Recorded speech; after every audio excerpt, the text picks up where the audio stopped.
today. The chance to make a splash and not just secure that yearned-for first victory, but local bragging rights too. Chiefs all in black, receiving the kick-off there. Use it! They are going to war across the West Country right now. 100 miles away, Gloucester take on Bath. And for those soaking up the sunshine at Sandy Park, use it. We get another derby. Well, it was a great chase by Janse van Rensburg off the kickoff. Really put pressure on Exeter, which has meant that actually with a fairly poor clearance from Sam Maunder, they get the ball back, Bristol, in a really promising attacking position. They start so well this side. 6 minutes for their first score at Kingston Park in the opening round, and their next 2 rounds inside the opening 2. Forward pass, though, won't help. And an inauspicious start to Rich Lane's outing at fullback today in the place of the injured Max Maylands. Well, it was a bit of a wobbler, wasn't it, Forward pass and then a from AJ McGinty. And then Rich Lane thought, well, whatever you've chucked me, I can do just as much. Saw better things being passed around by the pasties downstairs. Not the start that Rich Lane would have wanted. He real quality at fullback. Well, it tends to be his favoured position. He's made more starts in the Premiership with 15 on his back than 11 or 14, the left-footed winger. In the absence of Maylands, who's been so blisteringly good. He's got real shoes to fill. Well, I think when you've got someone in your squad like Rich Lane that can step in and you don't really lose the quality. All right, you might lose international status, but actually, you know, he's scored some tries and some important tries, doesn't he, throughout the season? And falls across the scrum. Down on his knee and then in across the scrum.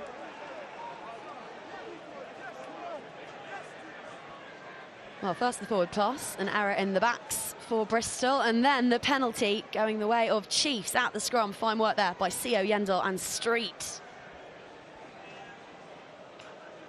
Max Leaf. He's been around for a fairly long time. I'm not sure there's many props in better nick than Max Leaf. Really under pressure there. And now, as quickly as we saw in an attacking opportunity for the Bears, this is exactly what Exeter want, Robs Baxter wants. They want to make a mark early in this game. Yendall pinpoint onto the new man, Molina, one of his first jobs in Chiefs colours. Out it goes wide, the skip pass onto Hodge, gathered from his bootlaces. It's 15 on 15, Lane affects the tackle, but the offload is a peach and sits up for Vincent. Ogre over the top of Maunder, who whips that one away. Down the short side, Feyi-Waboso, cheap pass onto his captain, and they work in tandem to get into the 22 for the first time today. Vermeulen back, the very definition of abrasive, but we wondered how match fit he might prove after recovering from that knee knock, and his first action is to be stripped. Brown Bampo beats one, but does not shoulder beat off the ball by Josh Bristol there. Caulfield. Whereabouts? Voice of David Rose, our on the TMO. 5-metre line, just on the extra side of Matt half Carley pops an arm out, advantage going the way of Chiefs. Lane pilfers that one, so back we come. Just pushed him in the back off the ball. Push off the ball. Coming back, having played the advantage, which wasn't coming It was the from an Exeter Bristol point 14. of view, but I love that from Great. Yes, he might have number 2 on his back, but actually stepped outside, used his left foot. It was a brilliant kick, to be honest, and I think Ubatoya was slightly disappointed that he didn't get his man to deck straight away. Instead, he got fended. You're right. That's the penalty for. Well, what an afternoon Gabe Obagray had at the Rec last week. Player of the match, a try assist, 8 defenders beaten, top carries. Bristol up on the line. Is that what you want, isn't it? It's gonna be further than that, All guys. in the day's work. Come on the line, please. There you go, to the edge of the line. Thank you. Yeah, good. Look at this. Outside step. Brilliant from the hooker. Well, Well, we've had one from the far touchline. Here's one from right before our commentary position, and this time it's Capstick who claims it. Molina was just setting up that breakdown for Maunda, but he let it stay with one of the bruisers up front before having a little dart himself. It's well read, though, by Woolmore. In for Ellis Genge, who's amongst the replacements for Bears. And with that England squad in the week, there are some tasty, tasty names lurking amongst the reinforcements for both sides.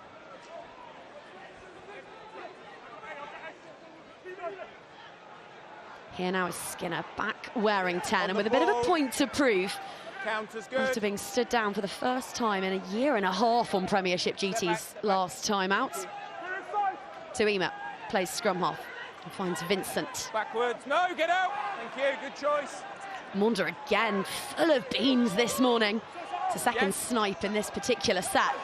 Vincent, blue scrum cap, beautiful offload. Balls with CO, a trundling dumpster truck through the guts of that wide defence, but the ball's stolen. And all the forwards fancy themselves as centres today. Look at the footwork on Fitzharding. That was a brilliant steal, really good. They just need to be careful, Bristol, now. They don't get overexcited and play themselves back into a hole.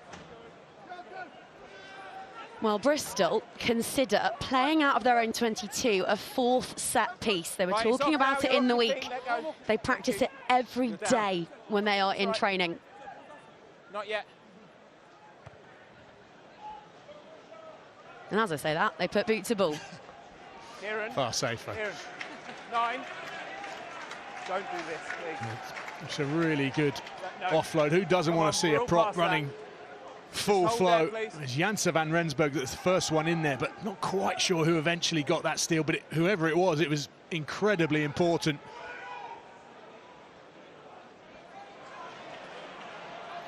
Third line out in as many minutes for Chief. Yendel and newbie Molina are getting the reps in. Woodburn, who has been beyond amazing at outside centre, to quote Rob Baxter. And here he is again. Just puncturing the gain line. Getting that front foot ball for Chiefs, which they were so starved of against Saracens last week. Their front five made 7 metres between them over 80 minutes. But this is punchier. Good contest, good contest. They just need to keep hold of it at the breakdown. Up and over the top, looping pass to a squatting Brown Bampo.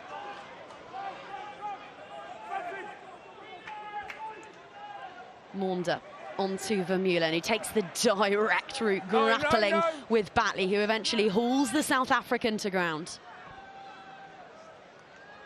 Hawkins onto Woodburn, who's popped up on the wing with Hodge for company and Vincent in support. Wasn't complete. Does really well there to just grab an extra yard or two on the floor as a furiously squirming Feyi-Waboso. Yeah, but you've taken the ball. Well, it's interesting because that's the second time that Feyi-Waboso's ended up at 9. He's coming off his wing looking for work, which is what you really want your wingers to do. You don't want them sat in those tram lines waiting for the ball to come to them. When someone like that gets their hands on the ball, it immediately interests defenders, and when you're close to a ruck, that could be a really interesting opportunity for a back like Feyi-Waboso, who's got feet to terrify forwards.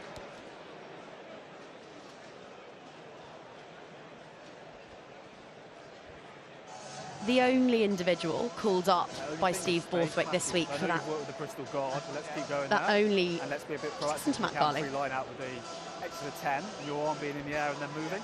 That's it. As long as you're the back player. Yeah. We'll come back to Steve Borthwick. Josh Hodge, the Premiership's pre-eminent marksman this year, 8 of his 9 kicks slotted so far, and the scorer of every one of Exeter's points up in North London last week against Saracens.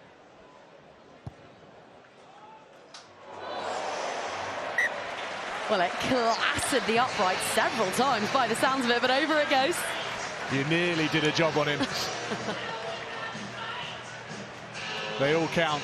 It's an important score for Exeter to go ahead at this stage of the game. On their line out, all right? On their throw. We didn't hold back. It did only hit it once, but it hit it that hard. It made it echoed around this ground.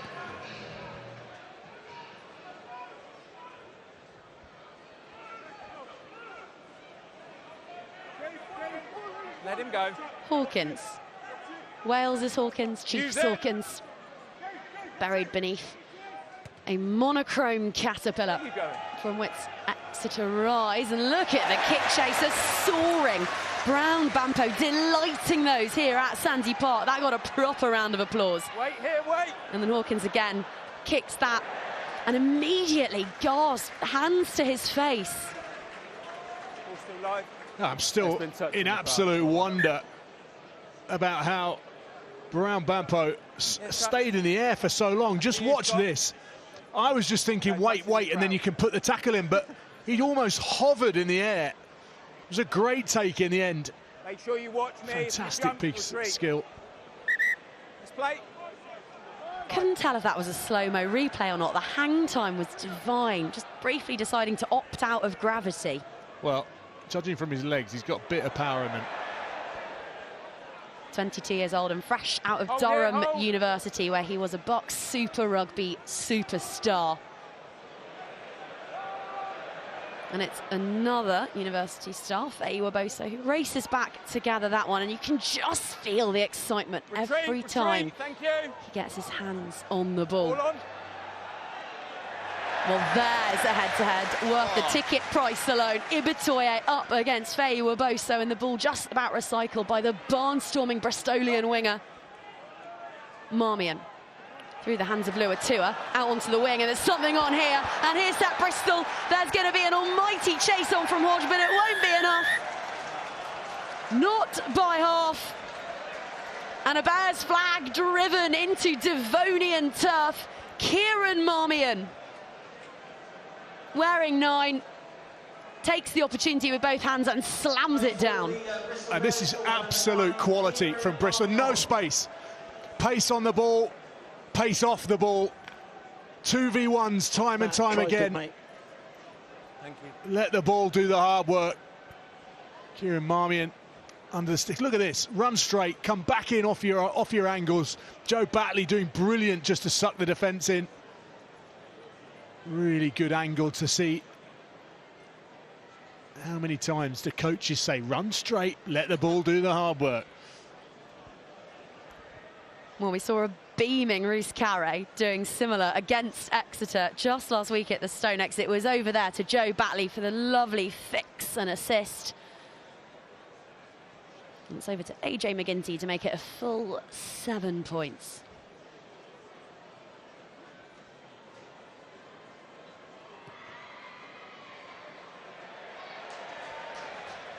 Drift wide, flags stay down, but the first try goes the way of the visitors. I can't emphasise, look at, I mean, it's just brilliant. You talk about attracting defenders, you don't have to be going forward to fix defenders. It's about where they are in terms of the vicinity of you as a player with the ball in hand. Good acceleration onto the ball from Batley, which draws in the fullback. Try for Bristol. Well, such is the grip that Harry Randall has on the number 9 jersey at Bristol. This is just Marmion's 5th Premiership start. Okay, one's played them on, one's played them on. His 8th try in the competition. He scored more than he started. Hodge now swerving and wheeling and finding Tuima. Then the offload from Capstick, but it's messy, and there's an almighty job for Yendel. There's a Jackler in position and you rolled again. Yeah, I know. I felt like you had possession and you rolled again. So when someone comes in to try and steal the ball, you have to stay where you are. Jack Yendel knew exactly where he was, and that was isolated. Brilliant break from Josh Hodge, but you can see from here, Yendel isolated, knows he has to buy time so that support players can get there with him. Can't do that, hence Bristol end up with a penalty.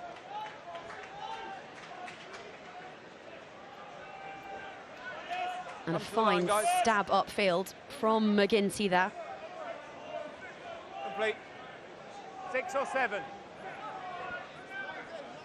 Over to Ogre, whose try-scoring rate rivals Marmion's. He has been on fire.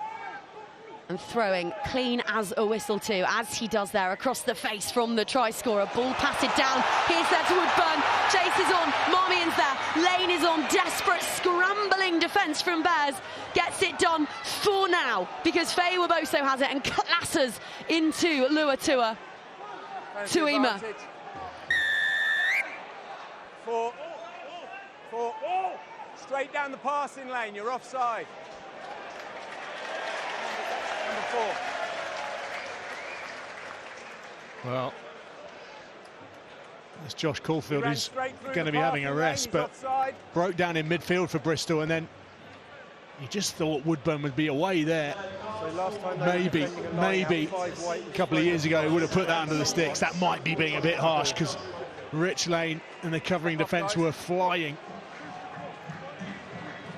Straight up, not across, please, gents. Thank you. Perfect. How many? Bears defending with 14. There was no hesitation there. Harvey Skinner headed straight to the corner.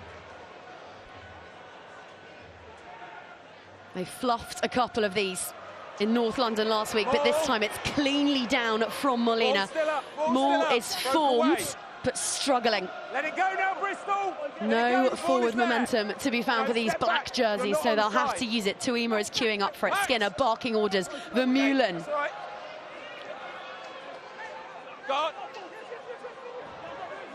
It's been stolen yet again. Each and every time Chiefs have got close to that whitewash, they have been pickpocketed by Pat Lap's men. Well, keeping the ball in those precious areas of the field is ultimately important in these games, because you don't get offered up too many opportunities. I think that's the 3rd or 4th time that ball has been turned over in the Bears 22. Fine communication there between Hodge and Brown. Bampo, but also well read by young Jack Bates on the wing for Bears. Makes the tackle as the white defensive line resets. Hawkins onto Skinner, straightens, finds Woodburn. Beautiful pass to Feyi-Waboso. Offload back in field, but finds a bear. And yet another chance goes begging for this ailing Exeter Chiefs. Well, great defensive effort by Bristol, and Rich Lane there in the corner, because it was a great piece of precision handling, straightening up, and then Feyi-Waboso, that tackle from Ibitoye is really top quality. And then Rich Lane reading where the offload is going to come from. It's important that you try and get into those passing lanes when it's like reversing where you want the support players to be when you've got the ball in hand. Defensively, that understanding really helpful at those times. Look at this tackle though, nice and low, get underneath the fend. We talk about the sparkle and the razzle-dazzle of Bristol Bears, but they are looking more granity this year. Bar 19 visits for 26 points last week at the rack. And they will look to hold Exeter out again. On it marches, down it crashes. Just came sideways and collapsed. Scrum again. And they get another chance. Just shifted sideways, as you heard from Matt Carley. He's been really influential, that man, hasn't he? Vermeulen, big carries, the size of him. Both in.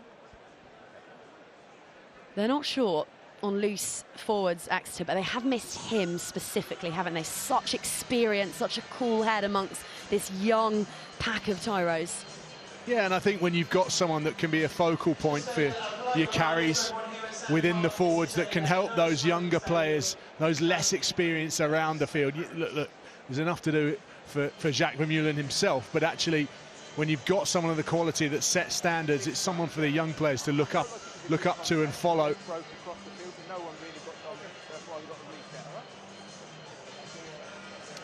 I think also, and it's been levelled at Exeter a fair bit, and there's a lot of changes. People have left the club and it takes time. That's external excuses. Internally, these guys all want to be competing. They feel, they believe that they can compete. And it's those understanding. We heard in the interview, actually, I thought it was really interesting from Rob Baxter. He talked about roles and responsibilities. Get your stuff right. When you remove people out of that situation, those bonds, that trust in between each teammate and collectively, it's not quite where it has been, and so you end up doing jobs that you shouldn't quite be doing, and that's something they're going to have to work on. And you can't be covering for other people. You have to do your jobs well, and when you can when you can set your standard like Jacques Vermeulen can, it allows those other youngsters to just follow him around, get their bits right.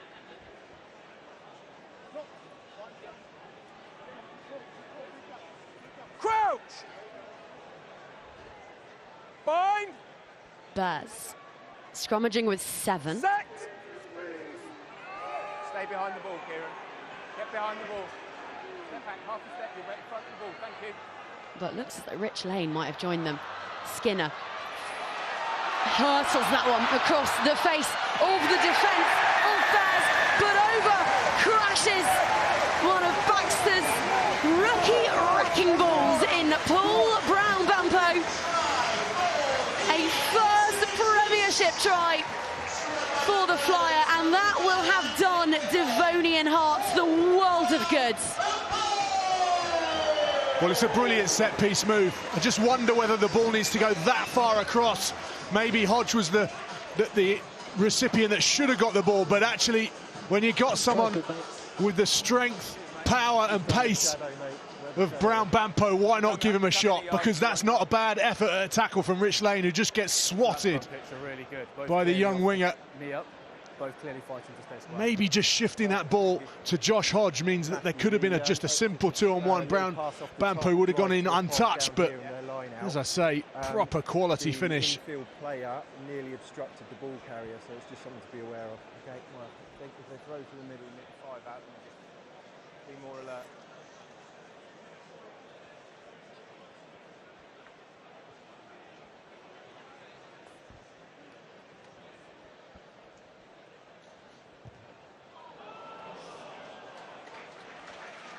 Well, the first one hit the sticks, the second one no one near, but Exeter do regain the lead in this one.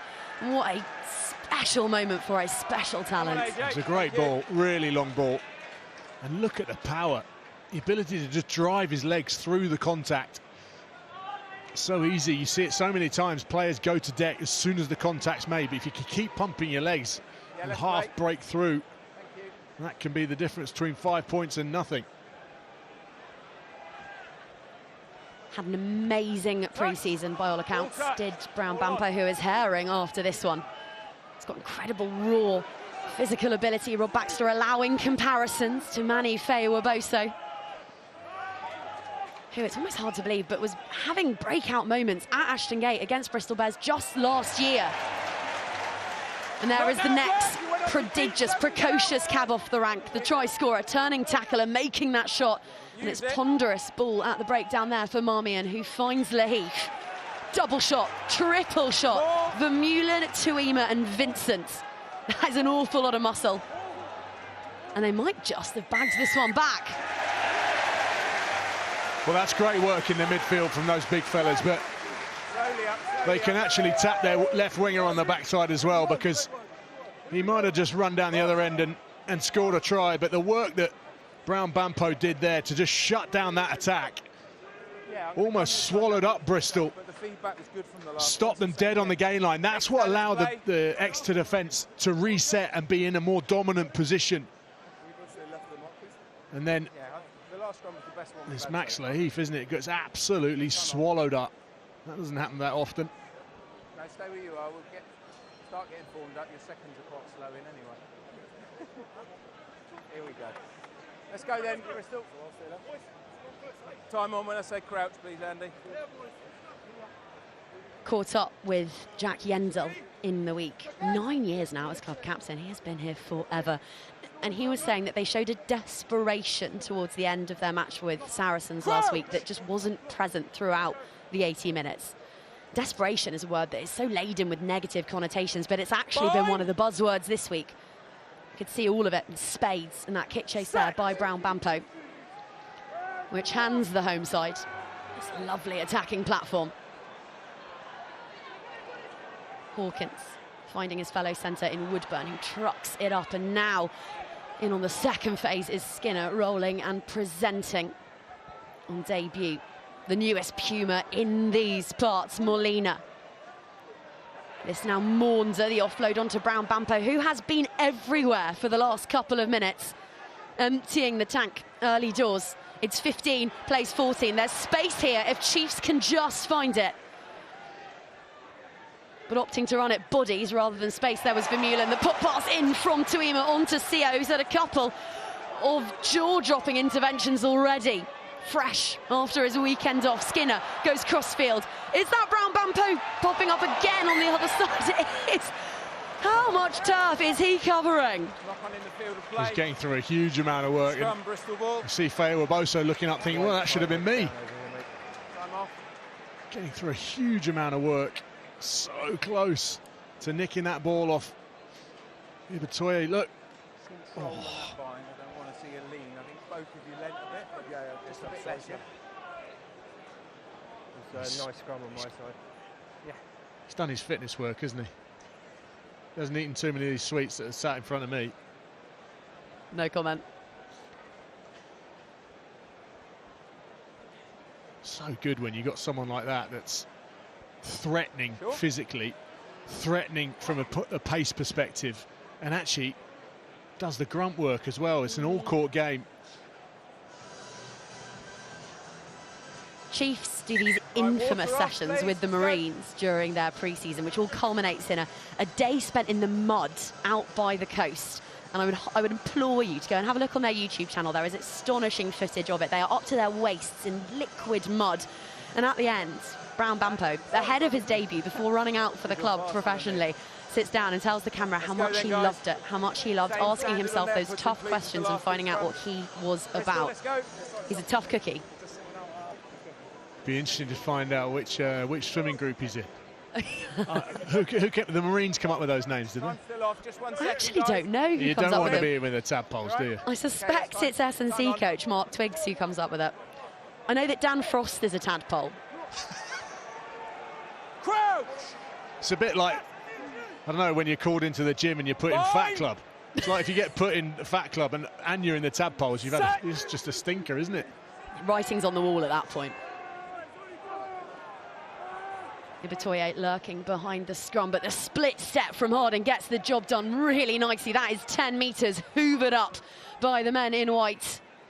Now another one of their heavies, Lua Tua. Not with your hands.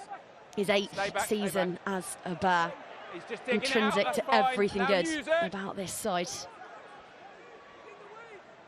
Play on. On the short side they had, and again the fancy footwork from Harding.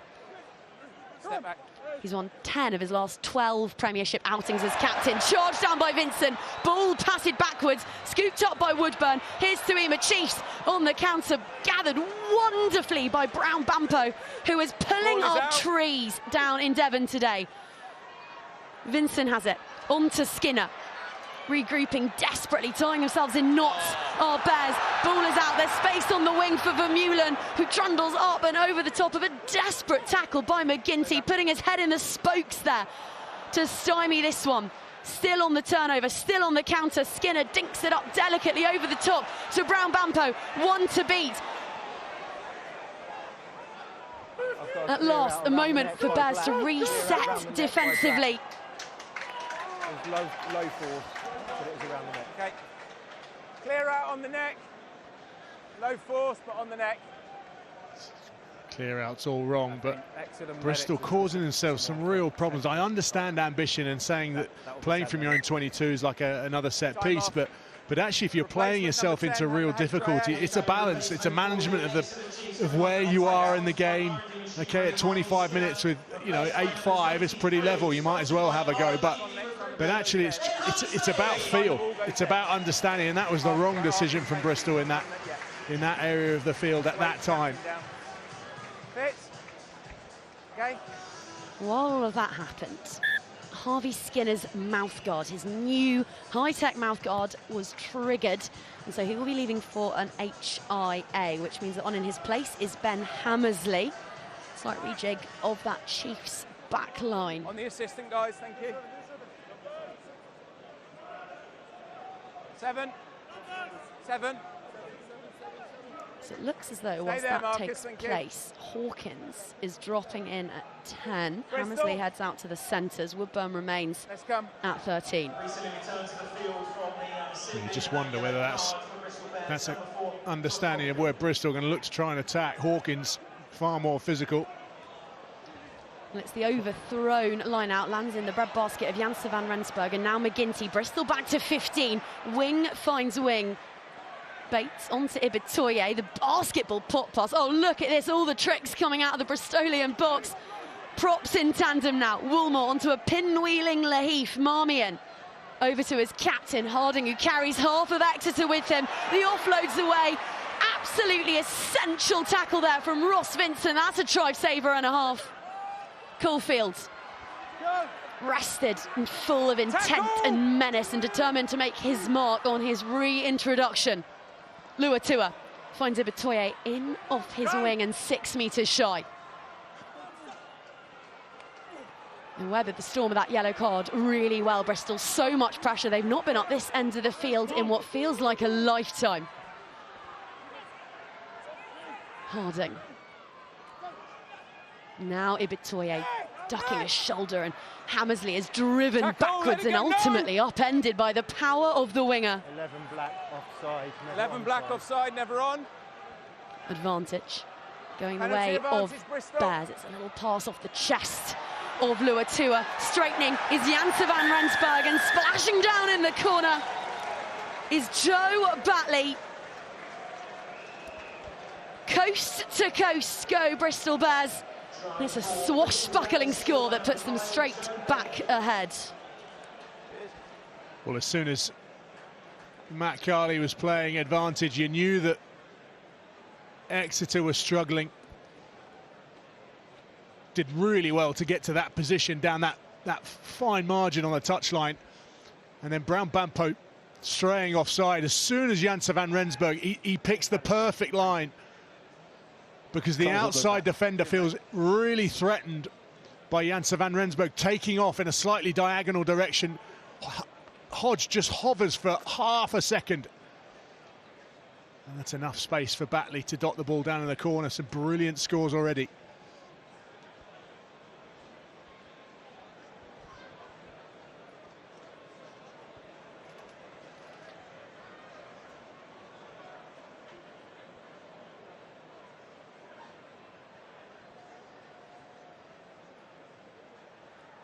The first one of these sailed wide with an even tougher effort ahead. What can AJ McGinty manage?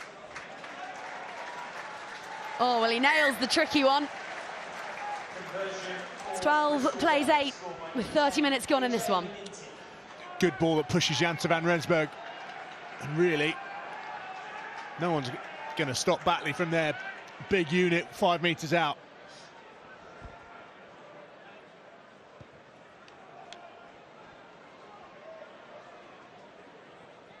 Janse van Rensburg.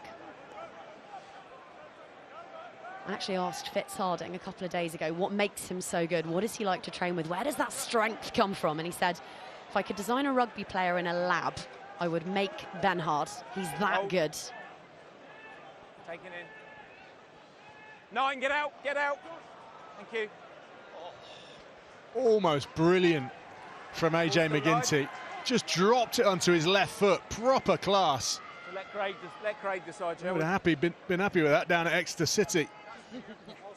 Look at this. If that had just been weighted slightly better, that would have popped up straight into Ibitoye. You can tell by Ibitoye's face. He's like, I'm away. 7, get out, 7. Bristol, you step right across. Thank you. Regathered.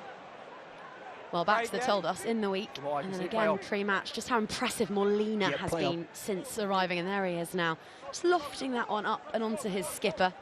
So switched on, so quick to understand what it is that Chiefs are trying to do. He's not calling the line out this week, but you can see the impact he's had on it. And they think that he'll be doing that in the future. Well, it's one apiece in the forward pass stakes. Back we come. Well, you can see that drifted forward. Very, very lucky there, Bristol, because it didn't really need to go forward. Yeah. Even if it had been flat or slightly back, I think Bampo would have been away, and he had a one-on-one with Rich Lane, who must have been thinking, oh, God, here we go. Let's play. You would not want a one-on-one with Bampo, especially this afternoon, because every single thing he does is top quality.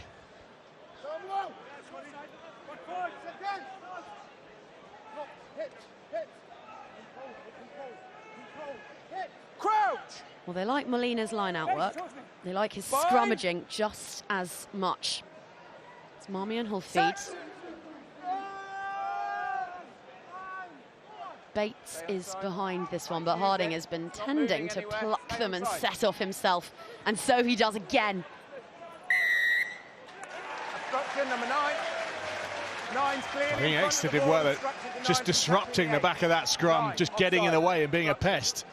That's what ended up creating the scenario where Number 9, yeah, in front of you, obstructed Marmion there, 9 from tackling you. got in front of Fitz Harding and then effectively blocked Sam Maunder like that. Well, yeah, made it pretty obvious in the end, didn't he?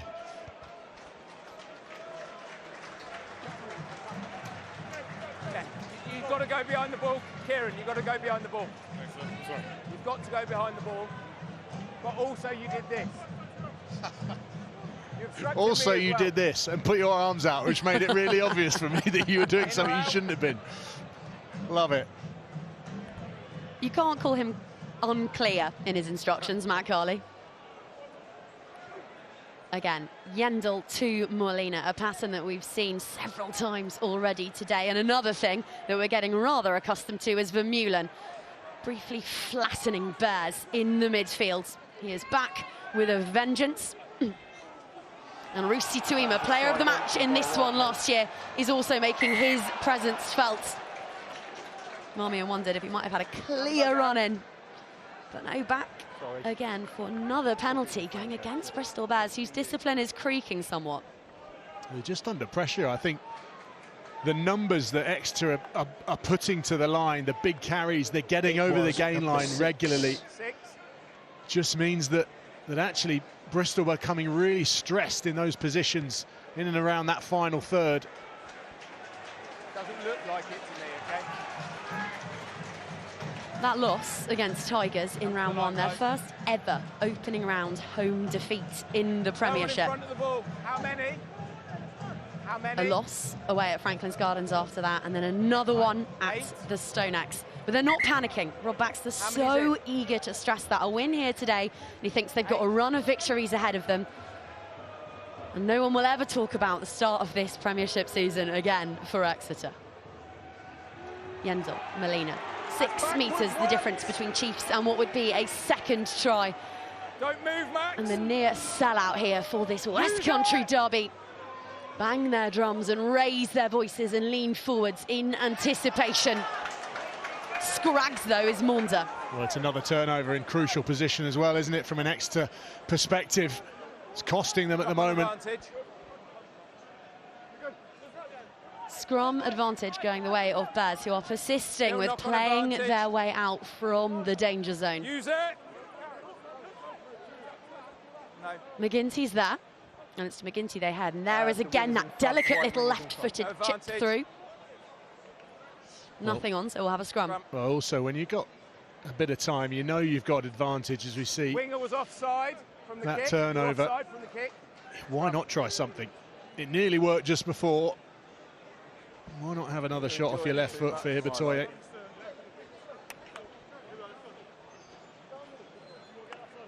I'll protect you and give you the space. Just don't I think get. just coming back to your point about Exeter's start. Let's go. All right, they'll be disappointed to have lost to Leicester on that first day, but then Saints away and Saracens, who are flying. Well, okay, there's a lot of teams that are going to lose to those two throughout this season. So if you take them out, as Rob Baxter says, these are the ones that become really important. And his point was, building on what you've just said there, they got a losing bonus point away at the home of the champions, which they salvaged in the dying moment, so that showed huge fortitude. And then actually a 15-point loss to Saracens. By recent season standards, it's not too bad. Same scrum. Falcons away next Friday. And then they're at home to Harlequins on a long turnaround. The complexion of their season could be completely different by the end of round 6. Yeah, I think Newcastle will be licking their lips at Exeter going up there. I mean, really disappointing from their perspective last night. But Friday night, it's obviously a long trip from Exeter up there. It's an evening game, which is never that easy to manage when you're sat in a hotel room. I think that'll be one that Newcastle will have a crack at. Crouch.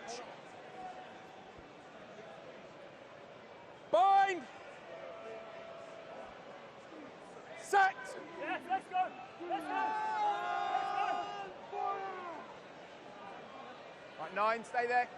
Use it. It's a one-armed looping offload from Harding, and then end over end goes that ball from McGinty, and it's the other number 10, Harvey Skinner, who will be reintroduced in just a moment, past his HIA. So Chiefs have their playmaker back. Yeah, it's important. I think he's attacked the line well. He's taken it flat to the line. He's turned defenders. He's made good decisions on the ball. They will have this latest attacking thrust without him, though, so it's still Hawkins in at 10. Maunder finds Hammersley. Look at him dip ahead and pump those legs. Molina onto Hawkins, over the top to Feyi-Waboso, who just has got springs in his feet. The footwork is electric. That less so, but gathered well from a totemic height by Molina. Capstick back into the pocket for Hammersley, who throws the little dummy and then throws the ball. Tackle made by Marmion on Woodburn. Capstick with Luatua, open side on open side. Hawkins just delicately passing that on to Yendel, but he has hurtled through the washer and down again. Chiefs with so much ball, so much territory, but precious little to show for it. Sensibly there, Hammersley rode the tackle. Just bade his time before making the placement. Hodge, a name we've not said in a little while. Brown Bampo, a name that we've said to the point of exhaustion, because hasn't he been omnipresent? Here is Street as the phases mount and the pressure builds, but still Chiefs not making it into the 22. They are being held at arm's length by a battalion of Bears. Feyi-Waboso, hungry for work, spots a gap, only needs a little chink of light to hurtle away.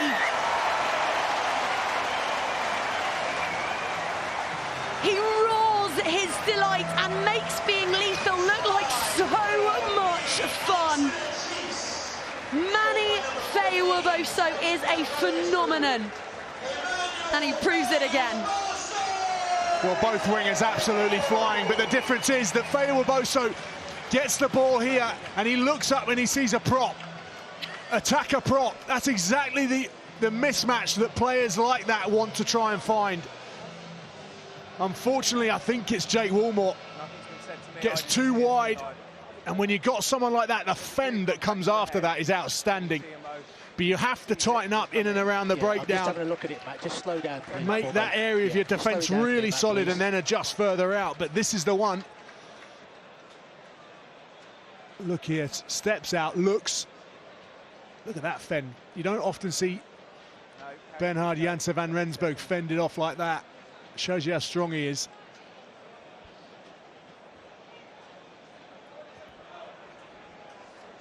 Yeah, it's all good, Matt. All good. Yeah. Been checked. No foul play. Well, David Rose, our TMO, just checking a few details in the background there, but the score will stand, and what a time for it. No worries, mate. Chiefs will head in ahead at the break. Hodge with the opportunity to compound that lead.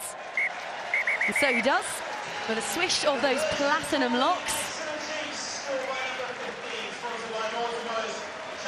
And Manny Feyi-Waboso, who this time last year was playing up the road in Taunton, and who has scorched his way to Sandy Park, to Twickenham, to Eden Park, and back again. Ensuring that it is Chiefs who head in with heads up and face-splitting smiles. Scores from the two wingers, Brown Bampo and Feyi-Waboso. Responses from Marmion and Batley for the visitors, and 3 points in it after a highly entertaining first 40.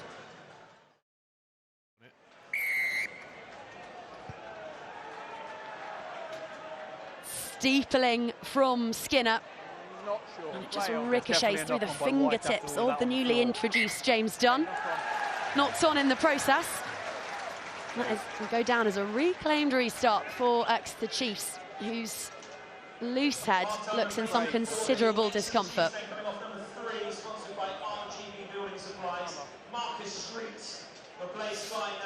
Scott CEO, you just wonder whether he hyperextended his elbow a bit. It's not really a very pleasant injury to have when you get your elbow caught underneath a player, especially when you've got arms the size of his.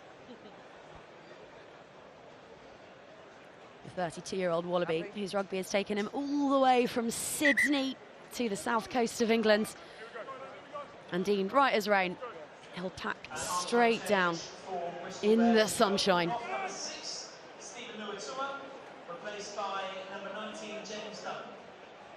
And out on each touchline for Chiefs, their try scorers from the opening 40, Feyi-Waboso and Brown Bampo. Crouch! Double-barreled, full-throttle thoroughbreds. Sacked!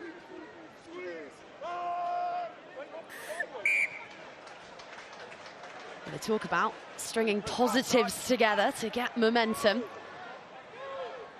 It's been one-way traffic the opening minute of this second half. Capsticks carry. Now Skinner on to Woodburn. Balls out.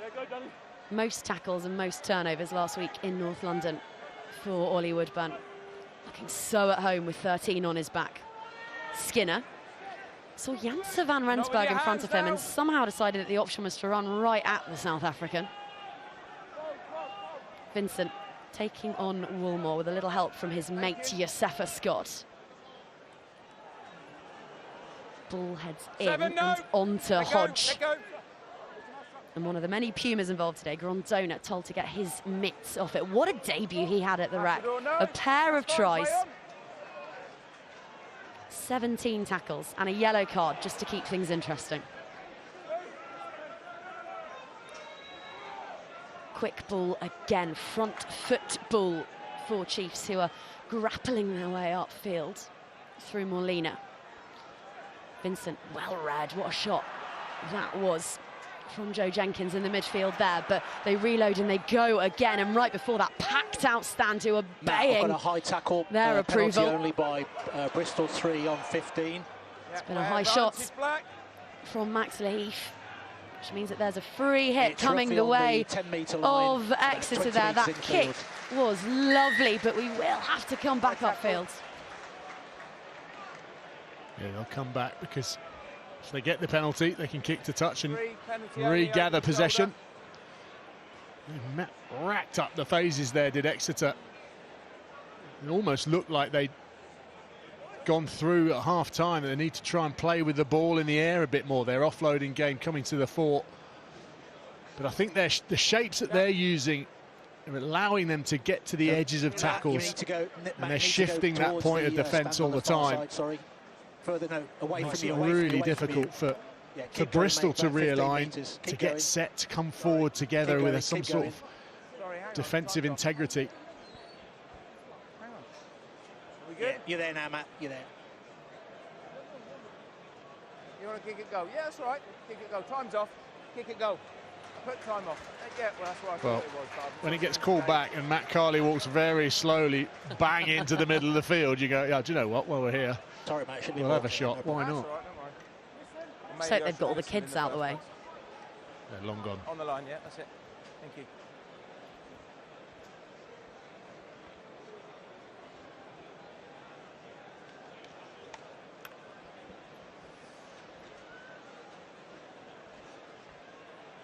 He's got an almighty boot on him, has Hodge. When any wind there is today down in the southwest, well, that flag that end is going that way. The other one down the other end is going the other way. So let's say this end of the field, he's going with him. You could read it off his hair, which is fluttering beautifully, and just as beautiful is that strike. Sweet as you like, dissects the uprights, and Chiefs grow their lead to 6 points. It's just a bit of a soft penalty, isn't it, from a Bristol Bears perspective, offering up 3 points like that, which is dutifully taken by the Exeter fullback. 11 points, including a try for England A up against Portugal earlier on this year. Inside. It's played under 20s, representative rugby.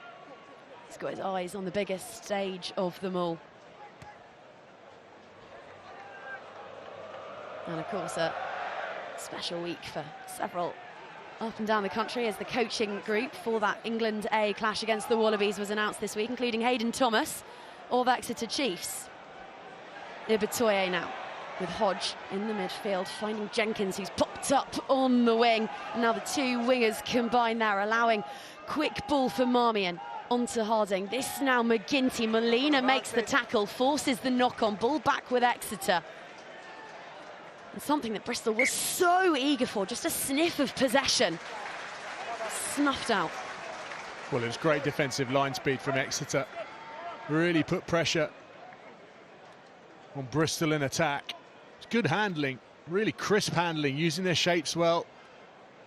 But Molina just got right up in front. I can't quite work out who's at the bottom of all that, but he did it exactly what was required of him.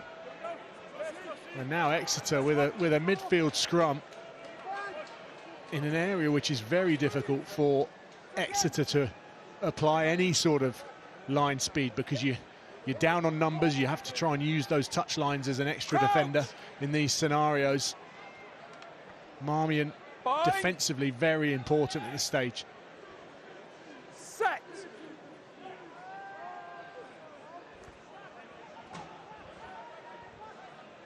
Black jerseys and white ones. And cleanly struck in away from Chiefs, whose scrum has held firm brilliantly so far this afternoon. The man at the base, Vincent, next to have a chug. And it's a skittling, awkward ball there. Yosefa Scott can't get down to gather it, but ball played illegally. So another penalty going against Grondona on that occasion.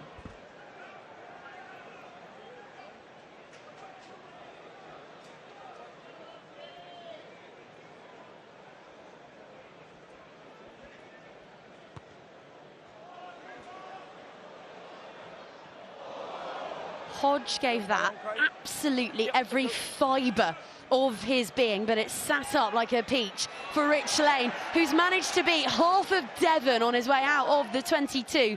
Well, sometimes it doesn't work, but when they run it from deep and it comes good, look at the attacking platform they can carve for themselves. Marmion to McGinty, flying up was Brown Bampo, but to no avail.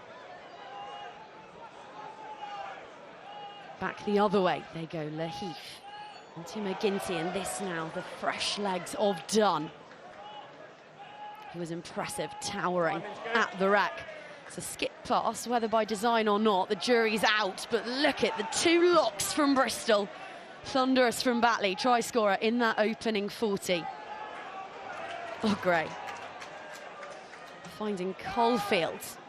But this time, Chiefs defence stymieing the attack, and again flying up from the line, Vermeulen. It's a big hit, it's a dominant collision, and it's just shut that Bristol attack right down straight away. They really struggled for those against Mark McCall's men last week, but this week, there's a muscular intensity, that desperation they talked about to Chiefs.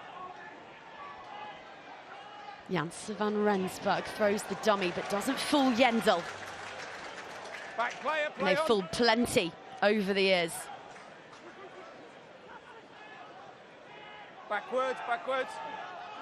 Ibitoye looks up, assesses his options, drops it to his laces, sets off after it, clatters Josh Hodge. Skinner thinks he spotted space in the backfield, but it's a backpedaling Rich Lane who takes that like a ballerina. Beautiful stuff from the 31-year-old. He scored a hat-trick in this one last year, even in defeat.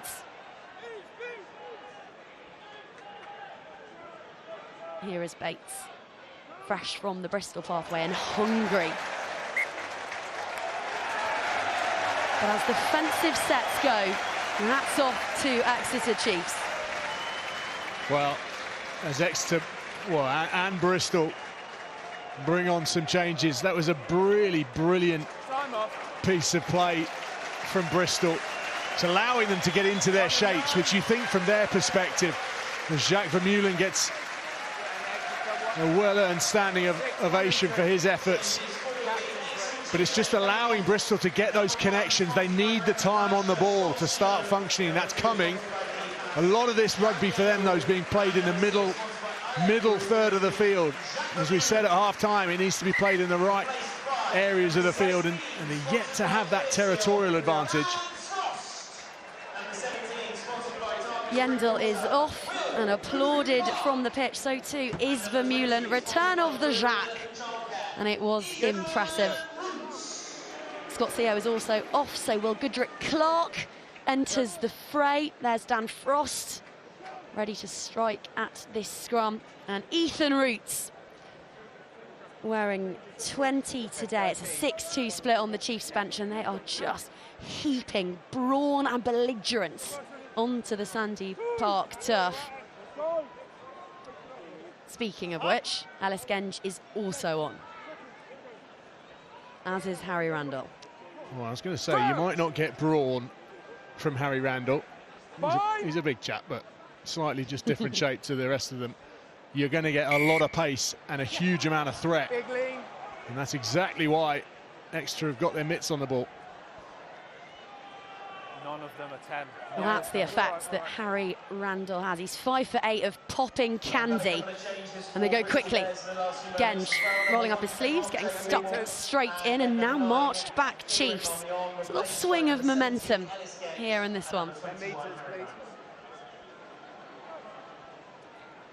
Just watch. Every time the whistle goes, Harry Randall is desperate to get his hands on the ball. Exeter, look there. They'll do everything they can to slow him down.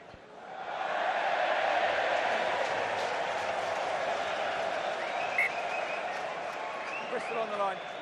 Yeah, Use the line, just one of those ones. Forget it, move on. Poor old Jack Bates. Don't dwell on it. Go and get yourself involved somewhere else. Move on. Quite difficult in front of that stand of Exeter supporters. Well, he got 3 minutes at the rack last week, young Jack Bates. His first Premiership appearance since January of last year. That's how torrid a time he's had with injury, so bit of rust. But that one will sting. Bears doing absolutely everything they can to disrupt this one. You could just see the paws of Santiago Grondona up and over the top of that maul, but they've managed to get it away. And pinwheeling, Maunda finds Frost. He's about the same height as Harry Randall, but twice as wide, and has got just titanium flowing through his veins. Play the ball. What a carrier he is, what a dynamo. Up she goes, and Bates waits beneath it. This time, he sticks to the script, but he's well wrapped up by Brown Bampo. Tackle! Inside. Randall to Dunn, McGinty on the wraparound, flying up was Feyi-Waboso, but the footwork from Lane, there have been some scintillating steps across the park today. One from Genge there. Oh, and you can use your footwork in attack, but in that position, it's so crucial that Rich Lane used his footwork to get his team out of trouble. Harem, scarum stuff. The ball is ripped. Tackle raining in from Genge onto Roots, whose first carry is a beefy one. Speaking of beef, here goes Ross Vincent. Capstick with help from Goodrick-Clark. And now the Sandy Park faithful start to raise their voices as flooring it is Woodburn around the corner, setting off. Fine tackle from Bates, needed to be made. They're 15 metres out now, Exeter. 15 metres from what would be a third try. Yet to manage a bonus point this campaign. But top of the to-do list is a win. They need a victory today, and Hawkins is hoping that every twist and turn that he makes there will get them closer to exactly that. Skinner onto Hodge. Going laterally at this stage, Chiefs. Batoye has stayed down. You're on the wrong side too, Jacqueline. Penalty earned. Maunda looking to go quickly, but O'Grady just slowing things down. Well, and Exeter, Josh Hodge slightly slow to his feet, but with this sort of positioning, with the score on the board as it is, 18-12, taking another 3 would be perfect, but instead they've gone for the corner. What do I know? Tackle of the wrong side whilst we had a jackal. Taking that out to 21-12 will be a big blow for Bristol right now. Now, if Exeter can make this count, that makes all the difference. But if you come away from this position, having had that opportunity with nothing, that's going to really hurt. So one out, Bristol. Let's have a receiver. Bristol. Stay that side of the line. He steps in the middle. 1, 2, 3, 4, 5, 6, 7. 1. Okay. And 2 meters, please. Okay, time on. It is a gargantuan first throw for Dan Frost, and in a cauldron too, because it has got cacophonous at Sandy Park. The crowd expects, they want Chiefs back to winning ways as Maunda summons Hawkins and Woodburn and every available ounce of muscle. Frost goes it alone. Support is there. They need a scrum half. It's Feyi-Waboso who obliges, finding his England teammate Roots, and now the maul trundles up and over, placed backwards. Bodies flocking to the breakdown on either side. Tuima, player of the match in this one last year, but hauled down just short and held up. Held up in goal. Well, held up, and also Exeter have got a 6-on-2 out to the left. Harvey Skinner absolutely fuming that that ball hadn't come out. Time off. You're going to want to take him off, yeah? He's going to go for it. Okay, that's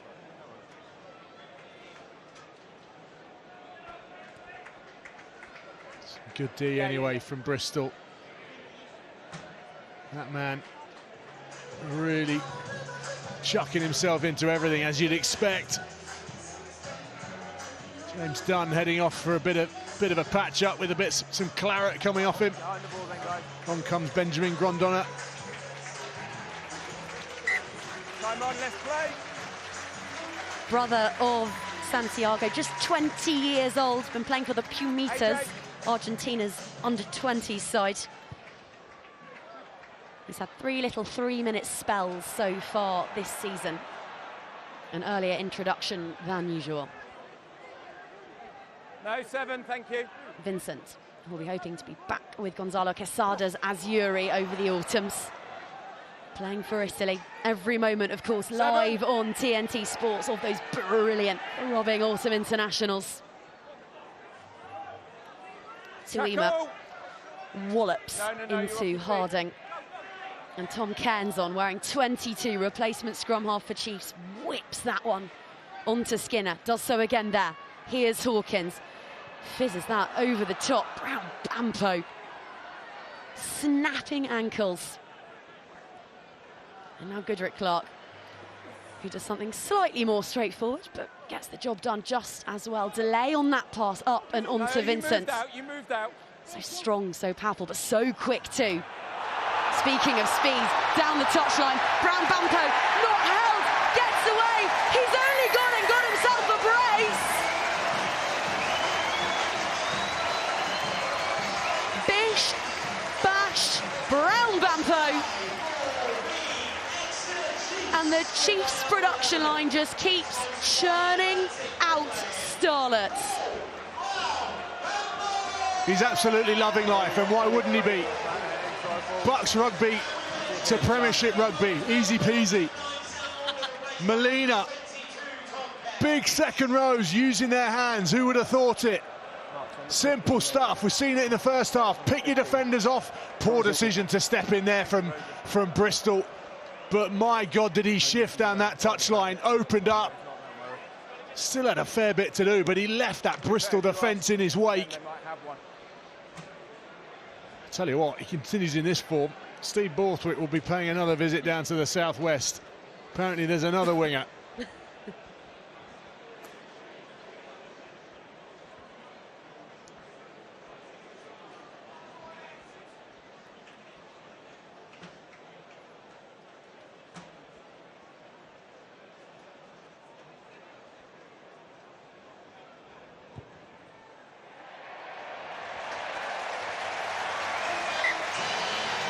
Well, they say that winning is a habit. It's one that Chiefs haven't exhibited very much this season, but in this match, they are making a habit of fine involvements. A lovely strike from Hodge to ensure that Brown Bampo claims 7 points for his side. Well, his face is showing the physical efforts that he's made. He's been properly classed today. There's been a blood replacement for Bristol Bears coming off number 19. And normally, you don't mind if a rugby player gets a bit of a bash to the nose because you joke about them not really having a modelling career ahead. But I know for a fact that Brown Bampo did a bit of modelling at the Durham University fashion show just last year. So I want to get that patched up. He's straight into the mix again. Eyes for this one, disrupts the pass. It's gone backwards. Skinner kicks and chases. Ibitoye with plenty of time to gather on the swerve, ball in one hand. He makes it look so easy. Hot stepping up and away from the tackles, but Roots manages to ground his man.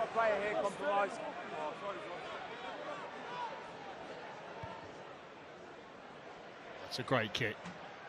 That's a proper kick, that, from Harry Randall. Get your hands on the ball, slow it down, will play up here.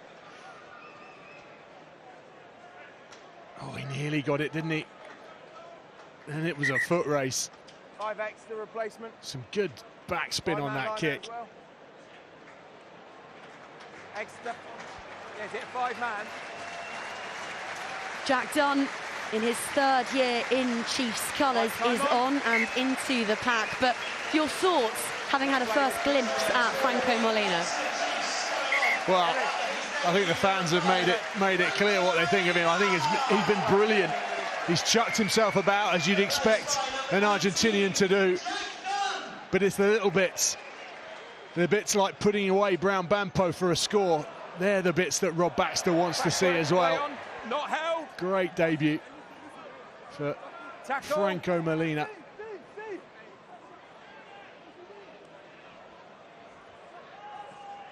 Here's another Puma. They are everywhere. Santiago Gronzona. And straight in over that ball, McGinty. Heads back the way he came and onto Ogre, who's still going onto Genge on the wing. Randall now, back against the grain, eventually brought down before a Greek chorus in the stands over in the sunshine at Sandy Park. Bristol scoreless in this second half. It has been unanswered dominance from the hosts. And you can tell the enthusiasm, it's creeping into their defence. I say creeping, it's been there all day. Line speed's just going up and up and up. Every time Bristol get the ball, they're on the back foot. Unless you can just win the contact area like Janse van Rensburg just did. Intercept from Feyi-Waboso, and if you want to stop Manny Feyi-Waboso, you're going to have to catch him first. The dive at the end is the exclamation point that score merited. A first bonus point try of the season for Exeter Chiefs. And they are rebuilding the ramparts at an ecstatic Sandy Park. Well, they're absolutely flying now, aren't they, the Chiefs? They're back. You can see the relief from the reaction from Feyi-Waboso, but it comes from line speed in defence. Get up, get flat, and try and pick those wide balls off. He almost he read the mind, didn't he? I think it was AJ McGinty. I'm always slightly concerned about people's rib cages when they do that, but good deftness just to push the ball up in the air, regather it, and let's see it. Come on. Oh, that's gonna hurt. He practically came back down with snow on him. He went so high. Oh, and Josh Hodge knocking over the two. 32-12 in a game that Rob Baxter would have been desperate to win. This is exactly what he would have wanted.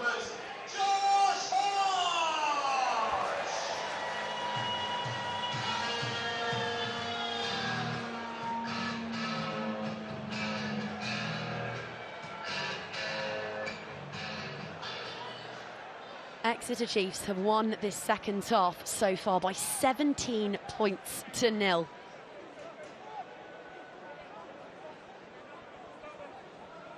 Right, use it. And the energy in this place is something to behold. Still scrapping though, Joe Batley affecting the charge down there. Yeah, and Bristol aren't going to roll over. And this will really annoy them, given what they would have come down here expecting to do. The fight will be in there. None of these teams will roll over. The wheels might come off, but they'll be doing everything they can to get themselves back into this. What do we got? 17 minutes left to play. Bristol will believe this isn't beyond them. They just need to get their hands on the ball, but they've been needing to do that for the past hour. Seal off, 17, stay up. Randall will want to go quickly here. And in being denied that opportunity by Tuima, Chiefs are marched back 10, and this is a prime piece of real estate for Bears.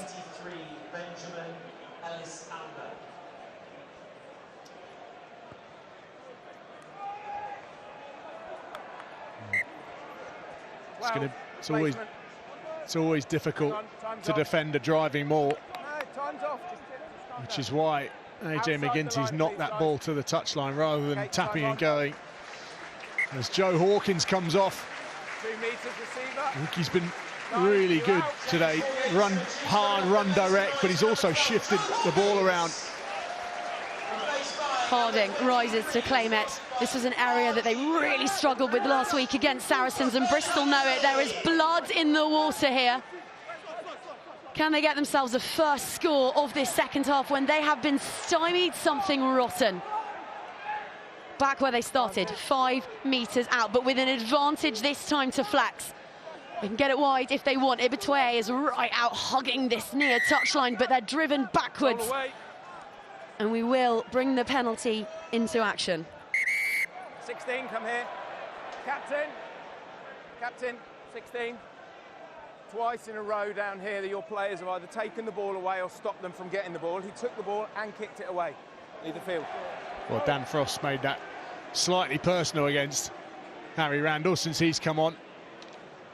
As I say, they don't want Bristol to get their hands on the ball and shift it quickly, but you know, you've got to let people get the ball when it's their penalty, when their penalty's been awarded against you, and that could cost Exeter. 15 minutes to play, 10 of which will be done with 14 men. Okay, 2 meters here, 2 meters, thank you.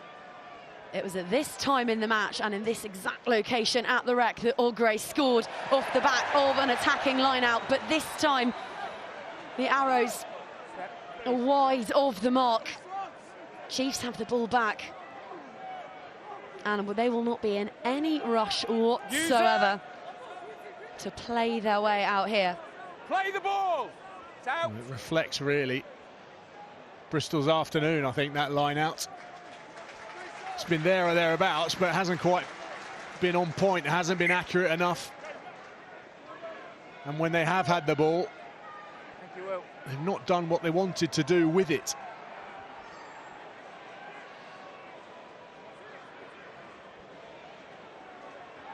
Hold your space, Exeter, hold. Yellow card for the Exeter Chiefs and a visit to the sin bin for number 16, sponsored by Clear Seal. Janssen van Rensburg charged down Skinner, just turned to see where the ball had landed, but the answer was in the hands of Bates, who is bouncing and ricocheting through the midfield. And look at the line speed there from Vincent, but the ball's away, and with Ogre, and he scored a rolling maul try last week. He's produced something that is pure fireworks this time around. What overthrown line out. Well, when you make a mistake, bounce back, do something positive. What a line picked by Ogre. It's a poor attempt at a tackle from Goodrick Clark, and then just pace from Ogre. You could have him at 12 probably if you ran out numbers in the backs. Good pick up, and this is a dangerous time for Exeter. 32-19 now with the kick having gone over. Time off. 12.5 minutes. This could get spicy. It is everything you could want from a derby. And for both sides, a game with a bit of a must-win feel about it. Yeah, definitely. You talk about desperation shown by Exeter. On the flip side of that, here come Bristol showing exactly that. Okay, wait. For replacement. Okay. 8. Oh, he's going at the back. Okay, thank you. Another change being made by Rob Baxter. Vincent is done for the afternoon, but what a replacement they have available to them in Greg Fissilau, who was down training with Genge, with Randall, with all the others in England camp this week. Janse van Rensburg with the restart and returning it with interest. There's an added urgency to Bristol now as they get it wide. It's the way they know, it's the way they sparkle best. Harding, who's rustling for it now and just helping out at the breakdown, talking in the week about how they've taken the handbrake off. They've given themselves permission to lose, so long as they do it the Bears way. And this is the Bears way. Heads up rugby from McGinty. It lands right in the arms of Gabe Ibitoye.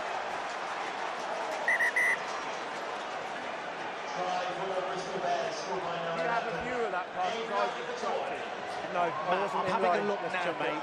Okay, time off. We're going to head up to the TMO and check that everything is all right with that one. Yeah, I'm going to try and get it, My Matt. views are structured Well, by the players. from everything I saw live, this is all good. The line speed opens up the hole for AJ McGinty. And you can see him looking across field. He knows where the space is. Exeter's defence has shortened up. Just bear with me, Matt. I'm still trying to find the actual footage. Just bear with me, please. Tell you what, if this goes down as a score, I was fine with the pass on the way out. It's the one that comes back in. Here we it have comes got up one now, hell Matt, of a game on our hands. That ball is brilliant. That's fine. That's fine. It's this The one pass here. inside from this player. Yeah. That's not gone back. That's not forward. He's overrun it. To me, doesn't look. Although the player's in front of him, he has to reach a long way back to regather the ball. So it's whether the ball comes forward out of the hand there. That's not gone forward. It's I gone don't think backwards. it does. No, the ball does not go forward out of the hand. He Okay. does reach back to collect it, but it's not a forward pass. Try. Yeah. Ball doesn't come back. Can't be go slowing the forward game out down of the for hand clearly. For instances like it's that, a it's try. gone Yes, backwards. that's correct. Yeah. It's a try. This way. Time still off. AJ McGinty This way. with the 2 points. Spice has arrived. I know you're in a rush. Time's The off. try stands, and it is a perler. Crucially, it's a bonus point score to boot. AJ McGinty just looking up, just put it in space, let the wheels get hold of it. Proper squeaky bum time for the Exeter fans.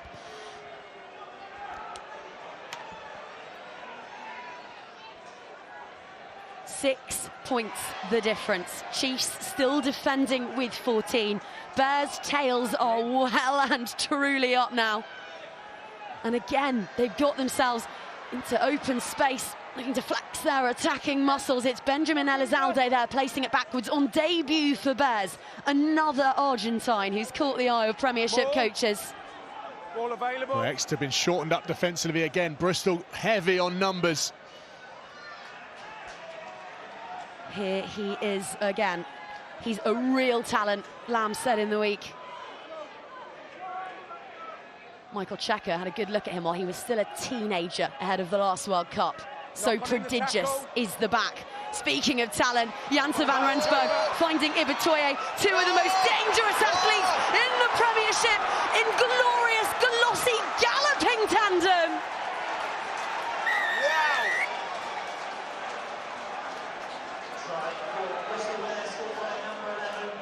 An utterly scintillating bit of top-draw rugby magic.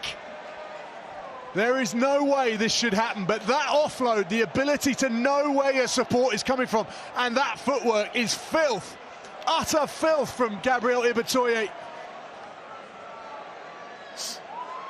This game has turned on its head I didn't see anything apart from a load of pushing. Harvey Don't know Skinner what just started it. done on a sixpence. 7. He probably just wanted the ball. I don't really know what to say. Wow. Yeah, try's good, mate.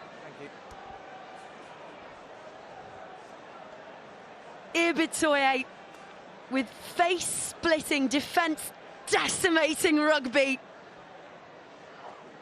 And this kick to take the lead. That's the lead taken. And have Exeter Chiefs conspired to lose again in their own backyard. 9 minutes to play. Just watch this. In, out. That is nigh on impossible to defend. But in terms of what you're saying, though, this is all about mental toughness. Where are you in terms of your internal belief, your confidence in your own game? You're taking this game by the scruff of the neck. Now see it out.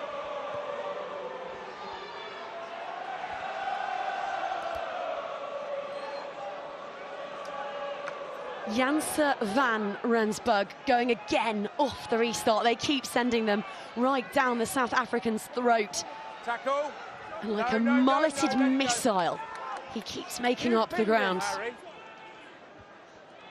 Randall to Ogre, bit of miscommunication there, but didn't to go backwards off McGinty. Right, step back, thank you, Will.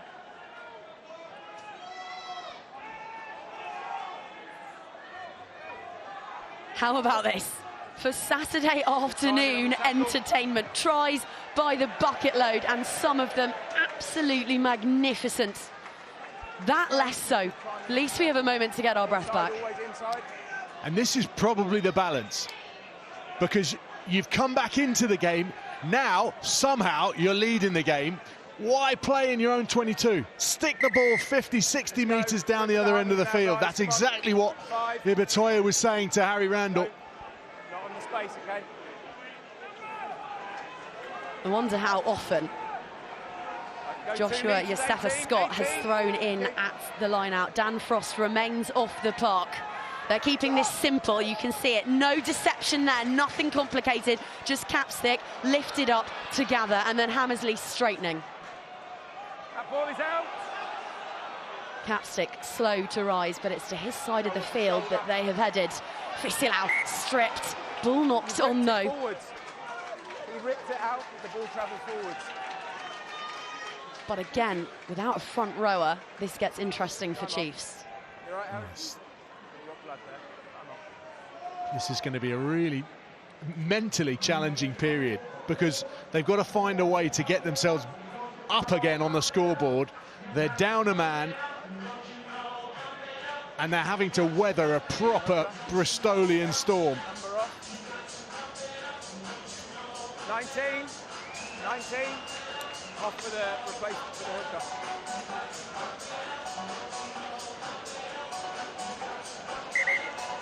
Dunn is off, so on returns Jack Yendall Exeter.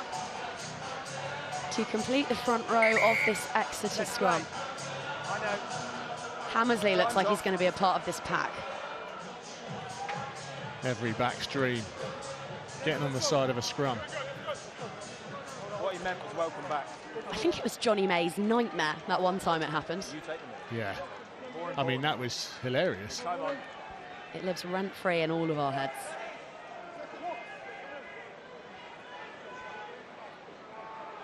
Crouch! Interesting setup from Exeter. Bind! Skinner and Feyi-Waboso right tucked in right behind the scrum, but they're only 6, 7, maybe 8 metres infield, and with a penalty. Straight down on your knees. 18, straight down on your knees. If you're an Exeter fan, please just take the 3. Right, Jack. Yeah, kick it goal.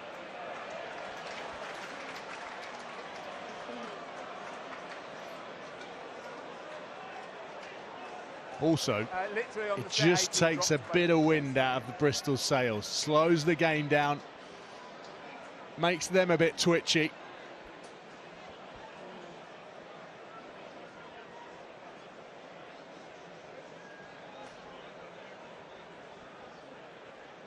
The yellow card has proven nigh on disastrous for Chiefs, but what it has done is ensured that Yendel was on the pitch to help with making the pragmatic decision here. Yeah, this is definitely the right decision. Now, a young player to potentially win it for his team. 5 from 6. This, the biggest of the lot. Over it sails and up rises the crowd at Sandy Park. 35-33 with 5 minutes remaining of what is turning into a bit of a West Country classic. Well, it's like two heavyweights, isn't it? Stood toe-to-toe, just slugging each other. Who's going to topple over first? Oh, AJ McGinty. 10 metres, play on. Puts it on a dime. Capsic all too happy to gather and bring his side back onto halfway. They've stemmed the bleeding, but this one is still very much alive and kicking. Tackle. Well, we've seen what Bristol can do from distance. So they just need to be careful where they play the game. They don't overplay, kick on their terms. All available. Roots with a trio of heavies to help him up and over halfway. Another one joins the pack and down they crumble.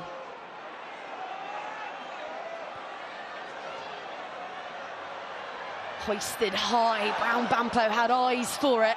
Manages to prove enough of a disruptor to slow this for Bristol. Genge tips it on. That is a lovely pass and a fabulous carry from young George Kloska. One of the 10 academy products in the matchday 23 for Bristol. They're doing this without Malins, remember, and without Williams. 2 of their stalwarts in the backfields.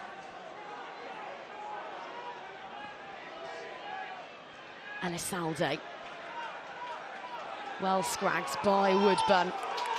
So at home in that outside centre defensive berth, and now Randall always alert to opportunity, and Ibitoye will have his hat-trick in what has been the most topsy-turvy and entrancing of affairs.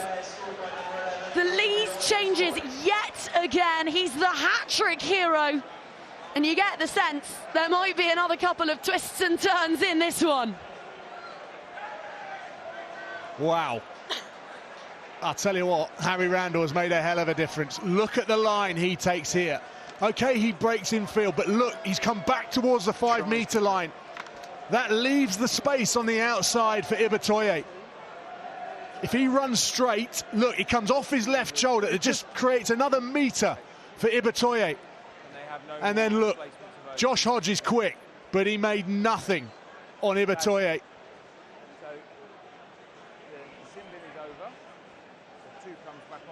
Hat-trick for that man away from home. 38-35, what are we seeing? Contact injury, so they play with 14. They've run out of substance to contact injury, yes. Agree.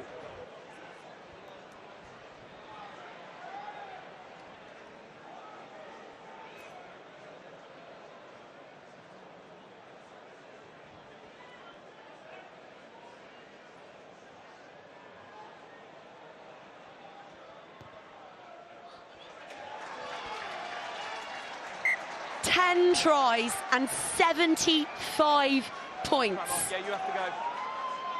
Look at that. Hang on, time's off. Such a good line Ollie, from Harry Randall.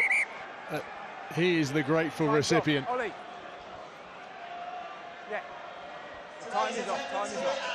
So, because the player who went off, number 19, is injured, the contact injury, the sin bin has reversed, so 2's gone for 16 to come back on, or the other way around, sorry, but you have to play with 14 because it's a contact injury and you have no replacements left, okay?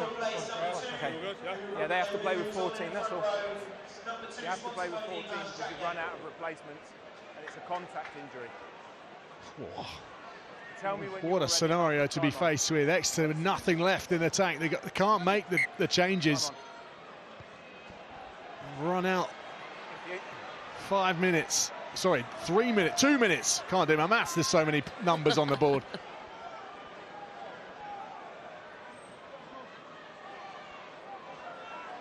Inside. 90 seconds remaining on a game which has had it all.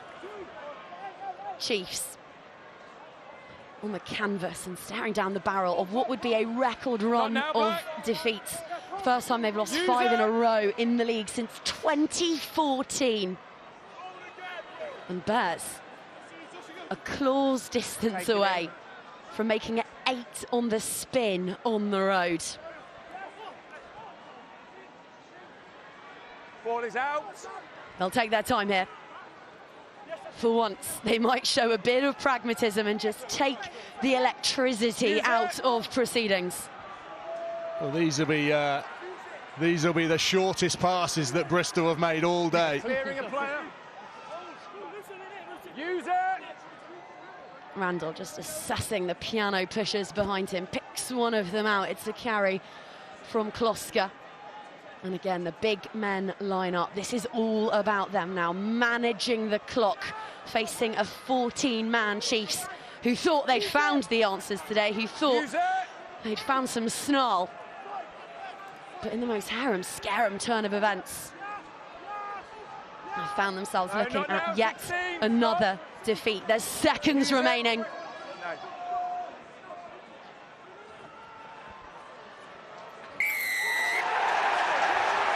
And just when we thought we had run out of our allocated drama for the afternoon, Exeter come up with the penalty. Time off. Chips on the table. One final throw of the dice for Baxter's Tyros. What a time to give away a penalty. Now this is dealing with pressure. Happy?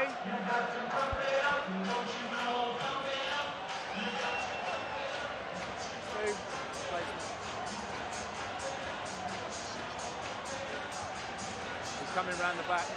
We'll make sure he goes. Pat Lam makes at the very death one more change. Off heads Gabriel O'Gray, on comes birthday boy Will Capon, 25 today. Happy birthday, Will. You can play your part in one of the games of the season. No one in front of the ball. Step off, Alex, thinking.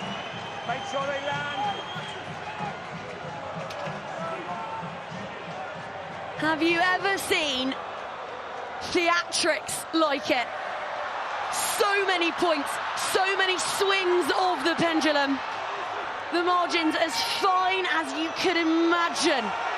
And the drama right up to Devonian skies before baying stands at Sandy Park, who now watch unappalled because Bears have done it.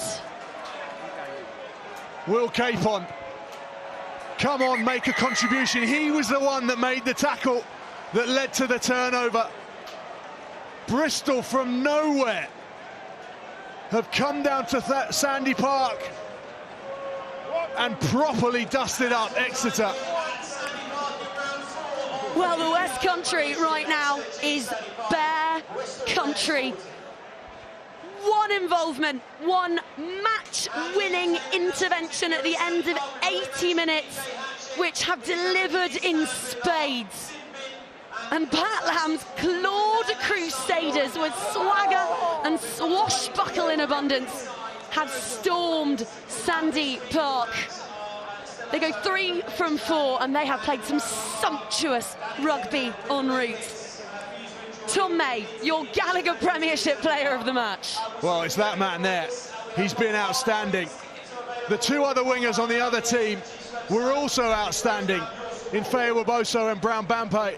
But from nowhere, Gabriel Ibitoye has dragged his team back into and beyond Exeter Chiefs. Outstanding performance, outstanding finishing from Ibitoye. A really brilliant performance from him. And that man, Pat Lam, must have been at half-time thinking, we're not even at the races in some areas of this game. Well, they're going to have a decent bus trip home, I tell you that. an extraordinary performance, who battered Bath at the Rec last weekend and then backed it up tonight, which was with a performance that was less about power, but this time all about panache. Chiefs are winless and now on a run of losses they've not seen in these parts for a decade. Full time, Exeter Chiefs 35, Bristol Bears 40. And Rob Baxter. Carl Dixon looked after Scotland and Italy against France in the Six Nations, that bonkers game not so long ago.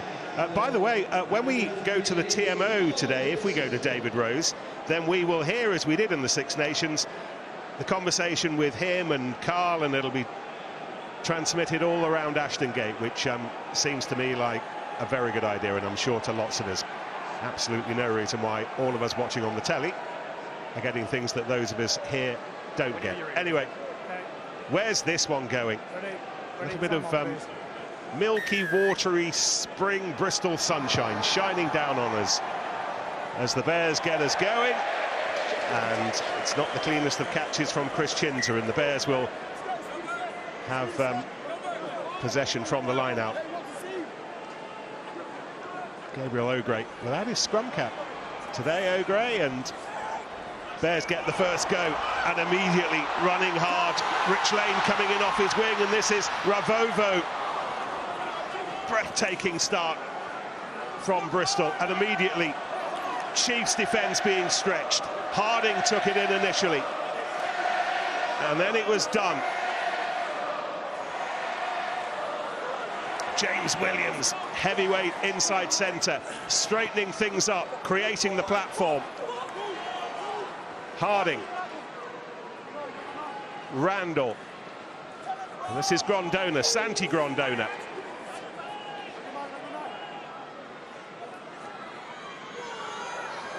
Byrne to Van Rensburg and Ravovo, and he is wrestled to the floor by Will Rigg.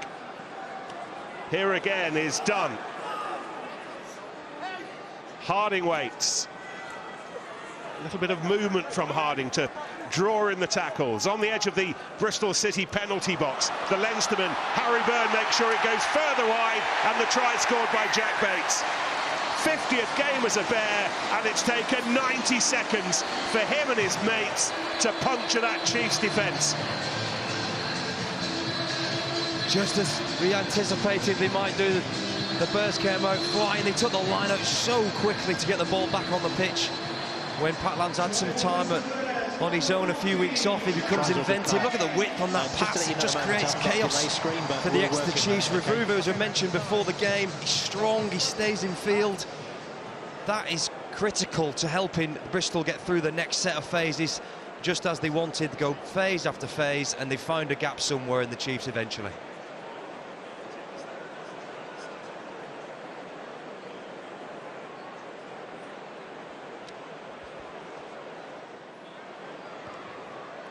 And the conversion from Harry Byrne matches the quality of the play that came before it.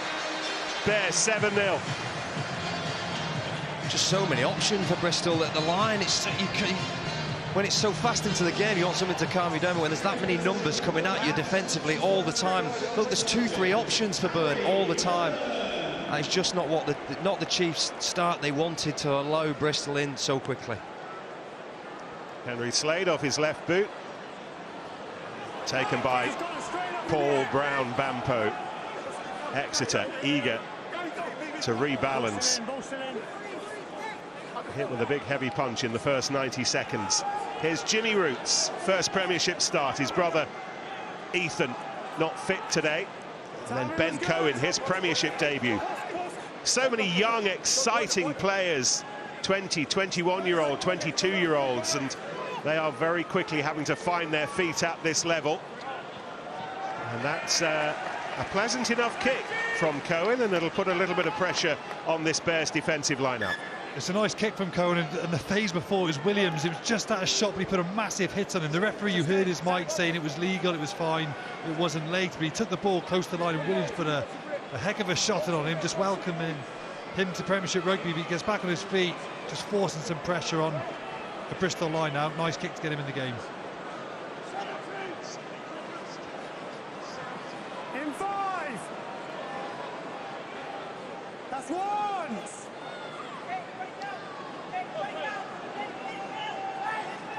O'Gray with his plaited hair to Viliama Mata. Not a hairstyle I think I could pull off, Nick, that one. No one's stopping you, Ashley. I mean, you've got to live your life. If you're wondering if that Jack Bates try, by the way, after 90 seconds was the fastest of the season so far in the Premiership, it wasn't, because Jamie Blamire scored after a minute for the Falcons, but it was one of the fastest. Chunza up high, Fissilau, and then Rigg giving it a blast for the first time.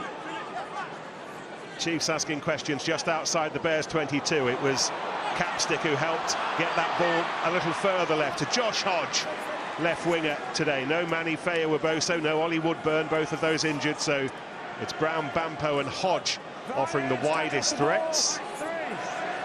Chiefs have a penalty. Well, they might have more. They're going to have a try. Martin Maloney. As rebalancing acts go, that is impressive. That's an excellent try. It's really good phase play for Exeter. Good line up from the start. There's such a late line from Martin Maloney. It's Cairns who takes it right to the line, and Bristol bite. There we go. Grondona, I think it's Grondona, he's looking at 9. It's a lovely line from Cairns. He takes it right to the line, he waits until Grondona bites him, he just lifts it on his shoulder. You can only imagine that's something that's rehearsed. That's good communication from Maloney, letting him know he's on his right shoulder. But it looks like it's a premeditated move, but Bristol just biting in on number 9 too soon, rather than let the attack unfold. Yeah, Bristol will be annoyed they've allowed this try to come through. Grondona goes in, I think, too soon. It's obvious enough, it's just a misread, I think. There's nothing too technical in it. Yeah, it's Kloska's man. Kloska has to take 9 there. I think Grondona takes the first player outside of 9. He just bites in because 9 takes those few steps. He just draws him in, just entices him in. And as soon as he nibbles, lifts it up. Ball won by Owen. Jimmy Root's late tackle. However, Williams goes through. We're not surprised about this start. We're in Bristol, for goodness sake. We're at Ashton Gate, for goodness sake. These things happen. These things are commonplace. 3 tries in about as many seconds. Well, it's 3 kick-off receptions which haven't been received. Twice Bristol have kicked on a kick-off and they've got the ball back straight away. Shuns on the first one, if you recall, knocked it out in the touch. And they do exactly the same kick. Exeter just do not respond. And it looks like it's slightly sloppy defending. Just gets through that tackle way too easily. That's 3 kickoffs now that neither team has been able to get that possession and exit. So you've just seen tries straight away. There's a good finish from Williams, but poor defence at the same time from Exeter. It's just not dying with the ball from Williams, I think. Just getting up and everyone thinks the tackle's done, but no, if you keep buying for the extra yard, sometimes you find yourself through a gap. Great finish. Well, it's not quite 3 tries in 3 seconds, but it is 3 in the first 7 minutes.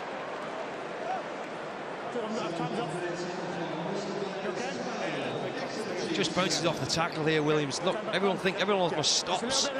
Not Williams, just duck under the tackle, keep fighting through. That's why you fight through the contact, because you never know, you might end up through the other side.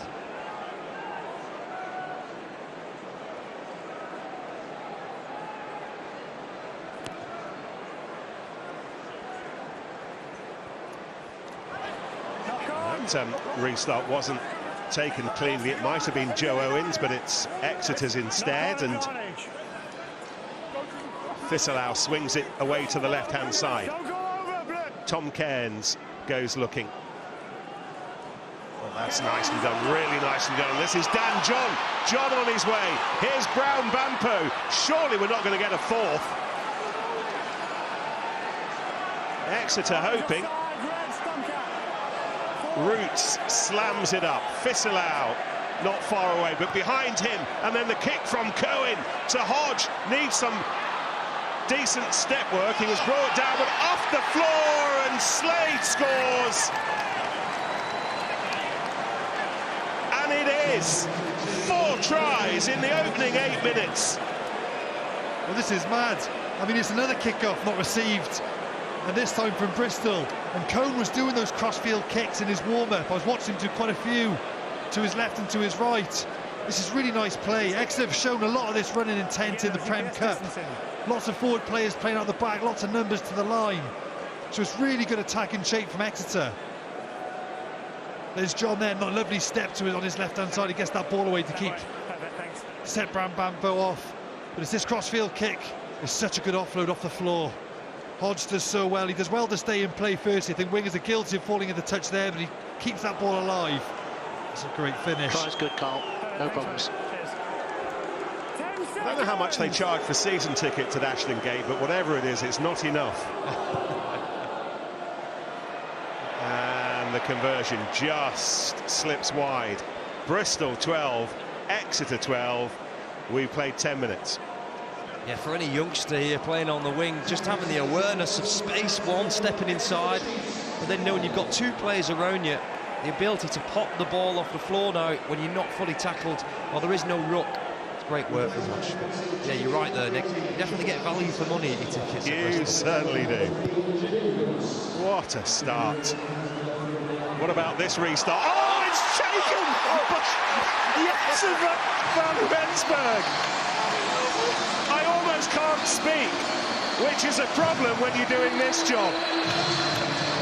Well, I don't know, you come up with your own words, I'm running out of them. It's a fifth try, straight from the kick-off. Bernard Janse van Rensburg. I've never seen a start like it. There's a fifth kick-off that someone hasn't received. This is a masterclass on how to get the ball back on your own kick-off. This time they vary it, they go deeper, but you've got to credit Van Rensburg. He chases so hard. I don't think Cone realises he's so close. Great hang time on the kick from Byrne. It's a good kick. Done that by accident. It's a good kick, really good chase. I don't think Exeter expected that much pressure on the ball that quick. Van Rensburg, the opportunistic. This is madness. 10 seconds. Harry Byrne, who's getting plenty of opportunity to practice his kicking with the conversion. I dare Bristol to collect this kick-off. This is the sixth kick-off now in 12 minutes. And we need one team just to secure one kick-off.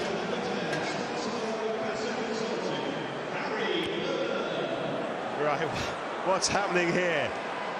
Oh, it's another one! Taken by Paul Brown-Bampo. Is this rugby union we're watching? Can someone check front of the programme? Oh, here goes Fisselau. This is Max Norrie, one of the many playing his first Premiership game of the season today. It's not always like this, Max. Here's Capstick.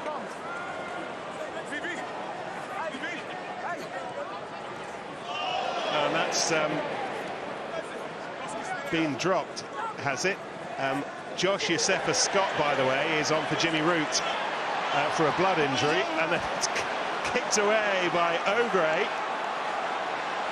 Ravovo chasing hard. Slade needs to be careful. He's got a bit of time, and that is a very good, fabulous clearing kick. We're going to have a line out, which almost feels a bit like rugby union. Are we seeing far too much been done in the past few weeks in training? Is that what the case is here? The lads are still in touch mode. Well, well, well. Only played 13 minutes. Here's Randall. And this is Mata.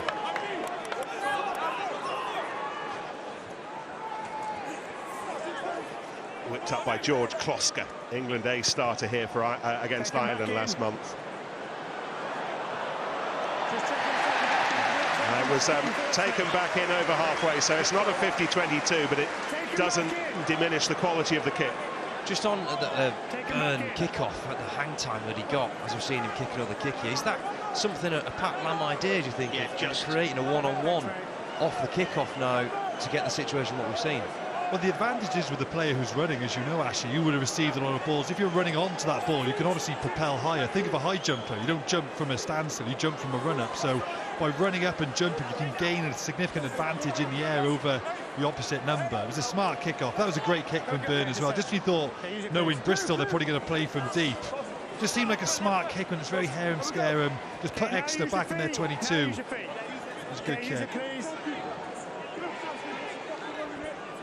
This is Tom Cairns in for Stu Townsend today. His first Premiership start of the season. He's only 22. Cairns and Cohen, by the way, 9 and 10 from Teignmouth. We have a story about Teignmouth in a minute. We don't have time for anything else right now, but to enjoy this. Oh, and then that's been dropped by Feyi-Waboso. The 50-22 is on, and Bates did well, and the pass to Rich Lane asked a few questions of his fullback.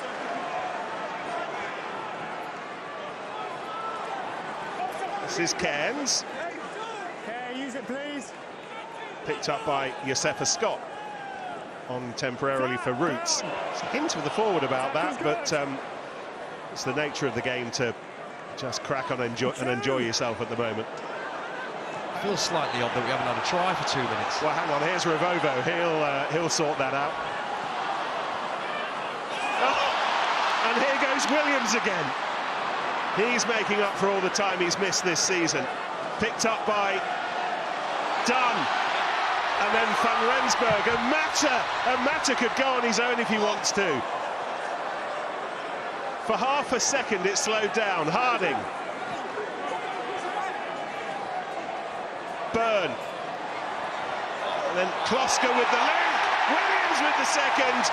A little kiss towards those in the Atio stand, and then something more substantial. And the bonkers gets more and more bonkers. 1, 2, 3, 4, 5, 6 tries in the opening quarter of an hour. Well, Bristol playing the Bristol way, they're attacking from deep. Burns mixed it up nicely. He's kicked for territory, they've played from deep. Williams with this half break. But it's Burton, that's the pass, he whips a pass, goes across 2 of his Bristol players. You thought Matta was going to offload this, we've seen it so many times before, but he would have got that away, but he just manages to keep the ball alive. And it's good just to spread it slightly wider. James Williams, who's come back with a bang. I don't think I've seen a better 16 minutes of Prem Rugby. It's been all action. TMO was just checking David Rose to see whether just checked his foot. James Williams' right boot slipped into touch there. It didn't, so we're fine.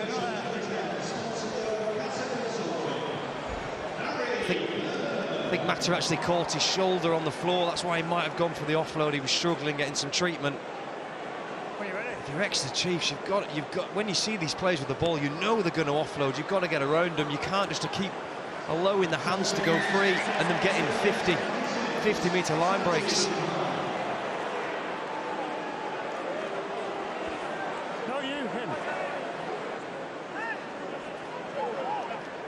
If you're thinking this must be the fastest bonus point in the Gallagher Premiership season so far, you'd be wrong, because Northampton scored 4 inside 14 minutes and 20 seconds against Newcastle in December, but it's fast enough.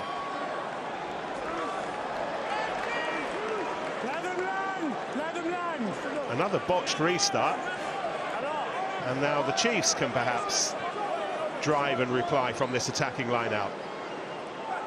So many options. Jenkins, one of them.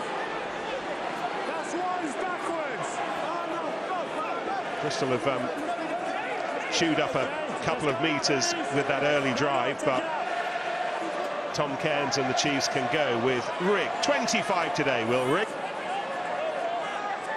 Cairns with his old Teignmouth mate Cohen waiting. It didn't get that far. Jenkins. Owen went down low. Premiership debut against Exeter a couple of years ago. And Fisselau hit hard by Matta. You picked out, Sam, the battle of the 2 number 8s today, Viliame Matta and Greg Fisselau.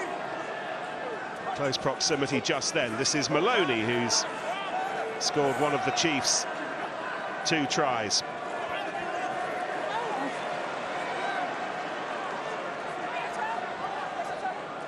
Rigg.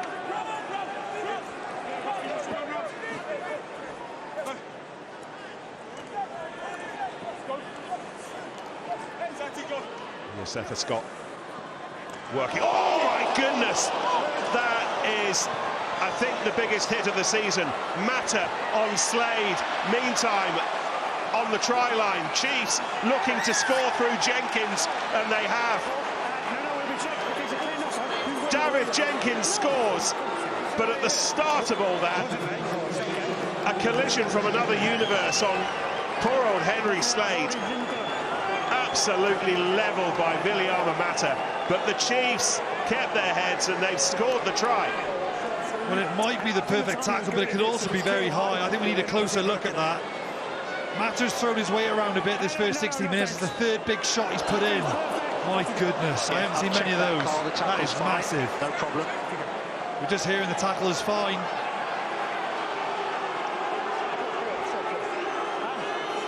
And the try is good as well.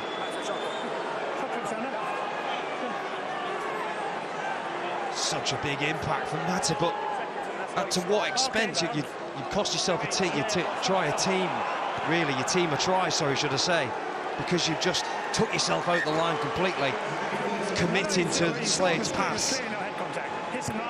As the ball player, Slade, he wants you to bite in on him, he wants you to fly on him. I know the impact's massive, but you're taking yourself out of the defensive line, creating an edge against the Chiefs. Well, that took our breath away, so goodness knows what he did to Henry Slade. The heaviest you've ever been hit, do you remember it? Never loses the ball. In the face, Nick. Well, yeah, that's true. Heaviest you've ever been hit legally, not in an East Midlands derby. That was something else, wasn't it? Goodness me. I think that's one of the biggest hits I've seen. That was massive. I mean, fair play to Slade for taking that one. That is a monster tackle. Surprised he's still on. I mean, if that hasn't triggered a HIA, I'm not sure what will. That impact must be enormous. 18.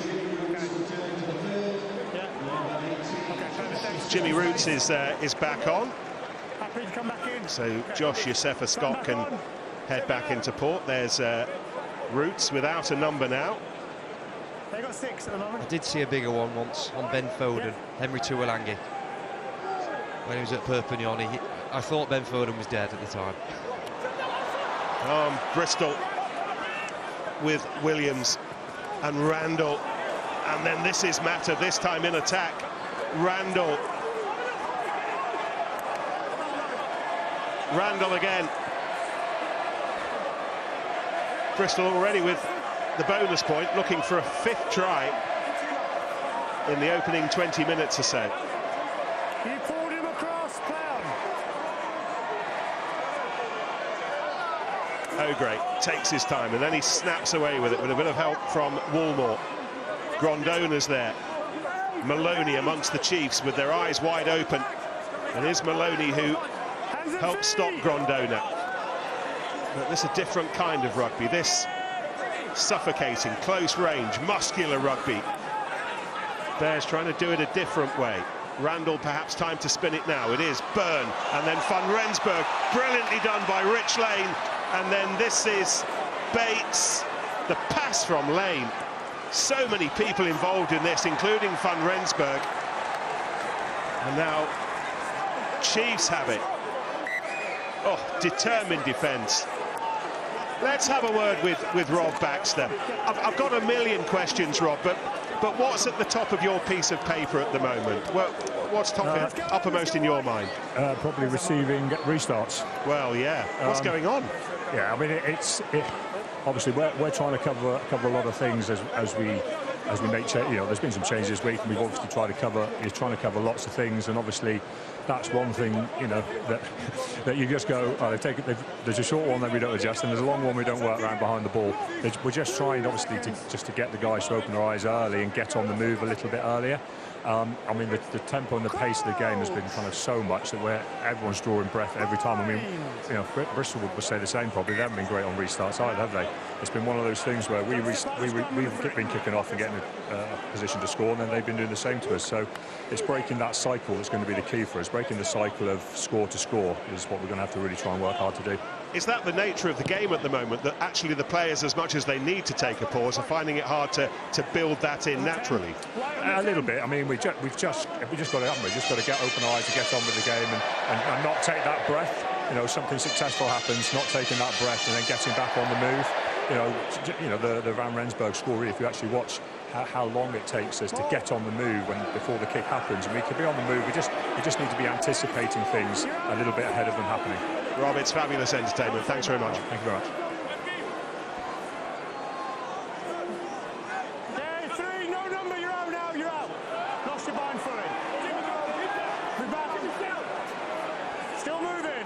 Capstick doing all he can to hold things up. Seeing a little bit more of George Kloska than we probably need to on a Saturday tea time, but he sorts himself out, and we'll have a line out. A blessed line out. Good old-fashioned rugby. That's a good scrap from Exeter. They do well to disjoint that maul. It looked like Bristol within the ascendancy, but Capstick, I think, comes through, gets on the ball. That's what you want to see from your forward pack. You know, when the game's been so hair and scaring against you from a momentum perspective, you just want to win those small battles like a maul. And there's another one. Chance to clear their line. Just all comes from good graft from that forward pack. It's James Dunham who's been picked up by Carl Dixon. Richard Gordon and Callum Howard, by the way, our assistants today. We've already said hello to David Rose, who's in the truck, TMO. Access!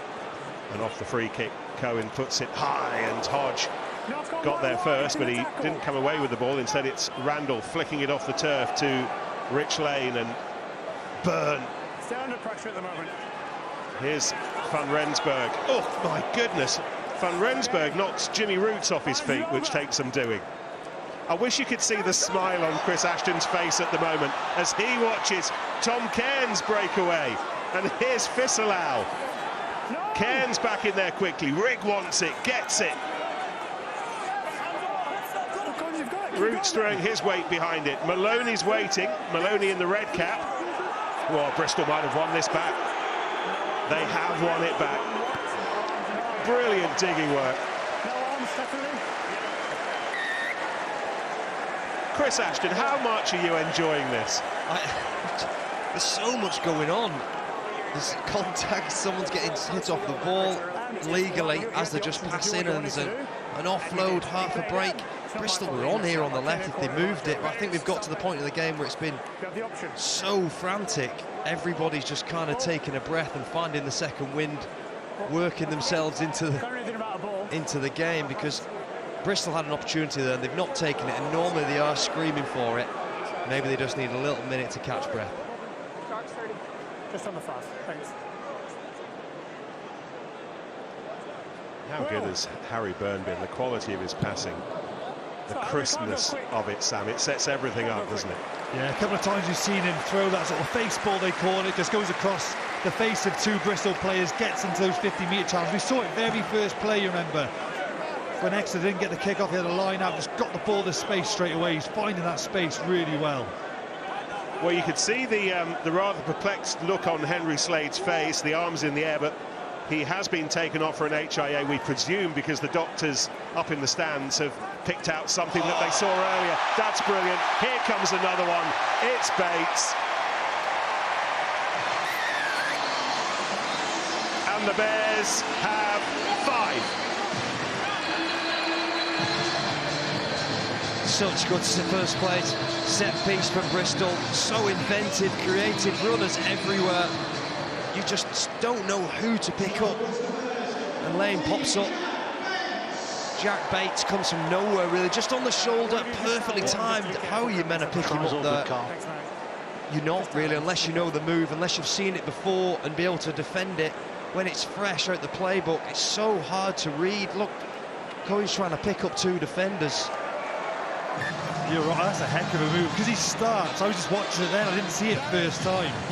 I was watching then on the replay, because he starts behind Janssen van Rensburg. Cohen is watching Janssen van Rensburg, but he just drifts to the side, he just swoops in on his inside shoulder, he just hides behind him, almost just shadows him. So as a defender, it's so hard to pick up, and it's such a late pass to the line. That's a difficult read to make for any player. That's a great attacking move. Well, we've had 28 minutes and 52 points.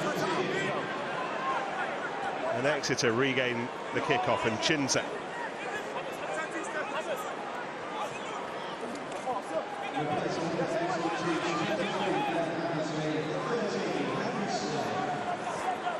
This is Maloney. Just check for more, please. I've got penalty. 5 tries to 3. And we've not yet played half an hour. There you go. Carl, we will need to review that for more. That's great. Still got penalty advantage. Cairns to Hammersley. Hammersley, who's come on for Slade. New advantage. And Hodge did really well. A ball that was aching to go forwards. It didn't quite. And then the step from Hodge. That's something else. We're seeing a season's worth of highlights in half an hour here at Ashton Gate. Back from Hodge, down by his laces, picked it up, lift off. Number 6, yeah. What a bit of skill from Hodge. There was nothing in the pass. He fell at his feet, but he's got the finesse to just touch it past the defender. As we see here, the pass, it puts it into the space, but what a touch that is. Perfectly bounced it up, and then this is just gas. There's no substitute for it in sport at all. When you've got speed and you'll be able to use it like that, there's nothing like it. Just goes on the outside, gone. Yeah, that's right. What a try. We'll bring it up for you now, Carl. Well, the try's fine. It's real However, time first, Carl. David Rose has seen some head contact involving Santi Grondona, I think.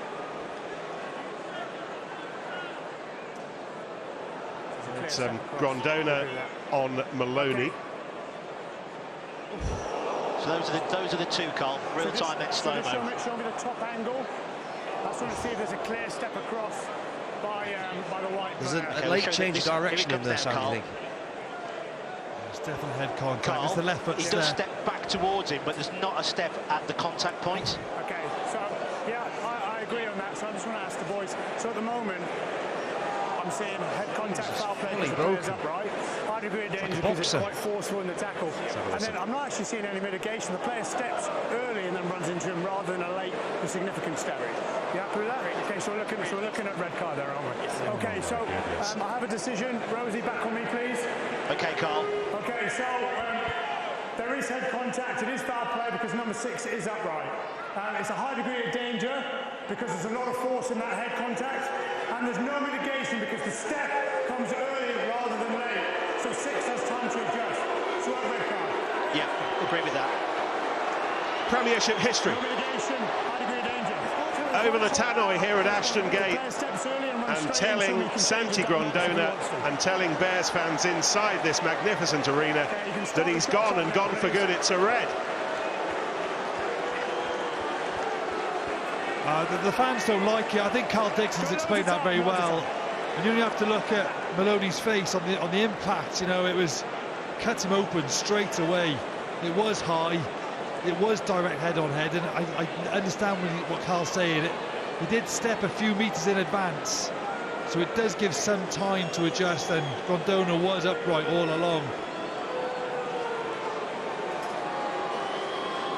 Watch the try scorer. Off the left boot. Can't add the 2. Bristol 33, Exeter 24. We've had 9 tries, and we've not yet played half an hour. I'm glad Carl Dixon played the game on. I think someone, if they hear from the TMO like that, could have stopped the game instantly and gone to the check, but we got an amazing try off the back of continuing the game. Yeah, it was like a heavyweight punch there to the face, something you see in boxing. It's a head impact, and I see that's going to affect Bristol. 9 tries and a red card in the half an hour. Now how do Bristol play this? Now how do Exeter play this? This is Lane. Been part of every Premiership game this season. Henry Slade has failed his HIA. We can only assume that was as a result of Viliama Mata's hit. We'll go back through the tape, but just the percussive nature of that hit that was not on the head, but clearly impacted eventually on the head, Sam. Yeah, even the whiplash effect can give you that brain injury, so to speak, because even just that whiplash in your head flying backwards, it doesn't stop your brain from moving inside its skull. So that's why head guards don't actually protect the brain, they protect you from abrasions, but you know, if your head moves that fast, you're going to experience concussive symptoms. But we've seen a big swing of momentum here. There's a lot of energy and noise coming through the referees' mic from the extra pack, and they won that penalty. And with the red card, the breakdown turnovers and physicality, and now some ball in the 22, I think Exeter would be, excuse the pun, given what's just happened, but be smelling blood at this moment in time. And because Grondona's gone with the red, Stephen Luatura is on for Rivalries. Meantime, Exeter looking for another try. We almost need two sets of commentary here. Where's Eakin? Drag him down from Tottenham. I need help. Clipped away by Cairns. Here's Capstick. Hearing there might be another potential head contact to look at in a minute. Fisselau takes it on for Exeter. Penalties to the Chiefs. Opening up here. Capstick, if he can get it away, there might be opportunities. It's Luatua who went in. Kearns. We've got head contact, penalty only by 13 on black on 8. We've got a penalty anyway. Yeah, it's from the carry at the line out. Okay. Hodge. Thanks. So nothing more significant than a penalty off the head contact. You heard David Rose tell us. Here's Will Goodrick-Clark. Let go. James Dunn getting his big hands on the ball. Hands can still play on, not now. That's been dropped by Fisselau. So we've got one right in front of... Oh, it's not here. We've got one right in front of the post, so we've got one over from the line out over there. Okay, head contact. Yeah, it was 13 on 8, Carl. Some good carries there from Exeter. Where you are, mate. So at least 4 or 5 examples of Bristol not rolling away. No. That's a consequence of some real dominant carries from that Exeter pack. You heard Carl Dixon saying a couple of penalties, one's for head contact, but Bristol was slow to roll away. They're on top now here, Exeter. It would be real deflated if they walk away from this with nothing from this 22-metre entry. But with a man in the bin, I think it's a smart choice from Dab Jenkins in shot there, just to kick the ball to the corner and back the ball again. Max Norrie to Chinza. Cairns, you glance to his left to see what was on. He's telling Brown Bampo to remain an option on that right-hand side, the blind side, but he's being covered by Bates, and it doesn't get that far. There's 2 of the Bristol forwards out, not even in the maul there, and Exeter haven't been able to get any momentum whatsoever. As you said, Sam, they couldn't afford to. I almost thought it was better going for the 3 points there than the corner. Just keep the clock ticking. You've got a long time left in this game. You don't have to score the try and get ahead straight away. There's a lot left in it. I'd have gone for the 3 points, got back, reset, go again.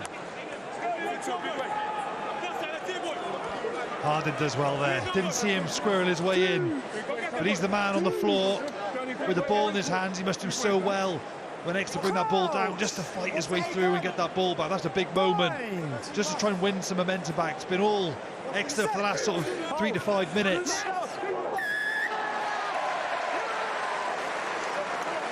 There we go. You see the sort of compounding errors from Exeter. 2 compounding errors now, 40 yards back up their pitch. You just felt that's probably going to be a moment which they'll talk about at half-time. Just those moments when you need to execute, when you've got momentum, you've got your foot on the throat and you've got to execute, and they failed to do that. That's a good maul defence, scrum penalty, and forwards have won that momentum back for Bristol Bears. Come back to the line, come back to the line. White. What's the scene? What's the scene?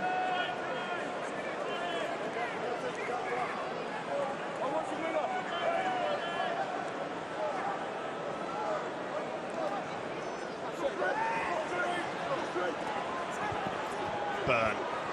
Matter. Oh, brilliantly away by Williams, and he had to do it quickly, and he did. And then Bates to the fullback lane. Lane now chases his own kick. Look at Randall. Oh, ran so fast he overran the ball. He was like a little whippet then. What a chase, Chris. He was offside, unfortunately. Just ahead of the ball he was. It's the width of Burns' pass. I've seen it so much today in the game, but from a line-out, he's getting 15-20 metres on his pass. It's just creating chaos for Exeter. Okay, use it now, please.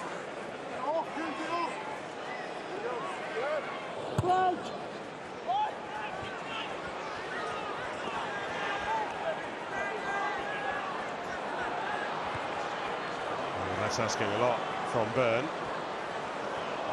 Oh,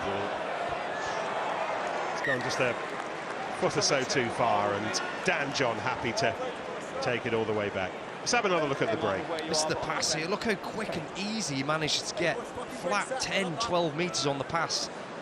It's just in and out of his hands so nicely, with ease.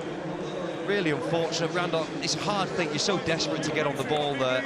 You've got to try and bide your time as much as you can. Then you take a chance, see if you can get away with it. But we've seen it a lot of this game so far. They've obviously something been practicing in the width that he can get and how easy he can get the ball out of his hands. What a skill to be able to do. It's smart from Leinster, I think. They've obviously got a conveyor belt of 10s, and rather than him holding tackle bags, being on the bench or being a bit part player, come to the Bears in January, extended his loan spell to end the season, getting some quality game time, and will go back with much more exposure under his belt at this level. Pat Lam telling us AJ McGinty isn't far away from a return either, so heading into the playoffs, the Bears will have McGinty and Harry Byrne as high-end options at fly half. 2.5 minutes to half-time. Bristol will have the scrum. Should nothing come of this, nothing did come of it, but the advantage didn't last long either. 50-22 perhaps, a couple more rolls, but Hammersley got there first as he needed to, and then had to get around Luatua. What a chase, Luatua. He was on his own there, just flying up. Since he's come on, he's had a massive impact. It's only a small, might look like a small effort, but look at the pressure. Just put them under his back on his feet, making another shot again. He's been immense since he's come on. Maloney, Let's go. Now. Second Chiefs player without a number, joining Jimmy Roots.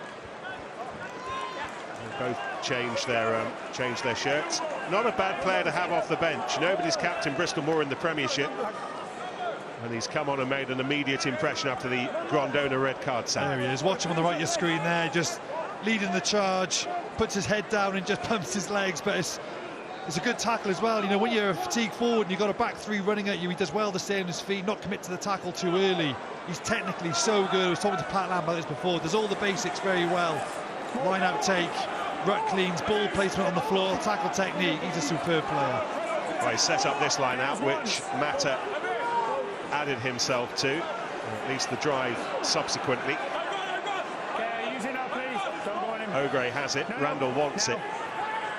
Byrne, what about this next pass? Well, instead it was a step, and he was caught down low by Fisilau. Yeah, use it, please.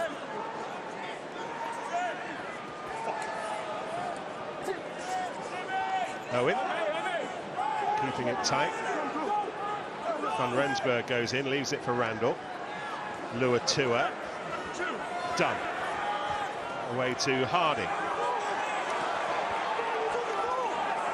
Well, if there are tired lungs, tired legs out there approaching half-time, you will absolutely forgive them. Chiefs coughing up one more penalty before half-time. Randall and a former scrum half colliding, and then the kick from Byrne. What about it? Not quite good enough for Rich Lane, but he was that close. Number 9 on the floor. Must be up. Such a great skill to have in the armoury. The low crossfield punt. There's only so many. I mean, we're seeing every 10. They've got to have it in the back these days, because it's a viable option all the time. Just a metre shorter, and it was game on.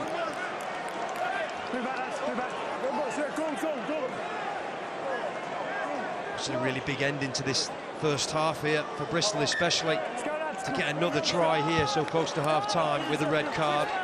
Be a real big boost going into the second half. We've never had 10 tries in the first half of a Premiership game. It perhaps won't surprise you. We have had 9 previously. We've had another one of those today, but this would be for history. Added time at the end of the most extraordinary first 40 minutes, taken by Luatua. O'Gray flies back in. It is O'Gray's. Mata moves in ahead of him. James Williams adding his weight as well. Bristol trying to take the slow bus to their destination.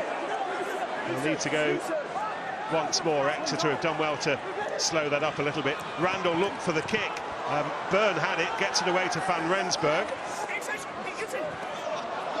Byrne goes the other way, and then brilliantly away by Dunn, but... Number 4. Penalty against Jenkins. Still one more opportunity for the Bears. Gotta get it in the corner and do the same again, Sam. Yeah, it was smart. They're a man down, obviously, with a red card, so they obviously put all the backs in to make up for the lack of numbers. So you can still go to the maul in attack. They're not going to want to go 7v8, but if you're going to chuck your backs into it, it's going to be good. Or if you do now they could trick us and go for a breakout maul. Feel like they're going for it, then break out to the backs. We'll see.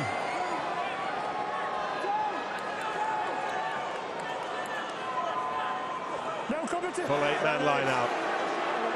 Owen brought down studiously.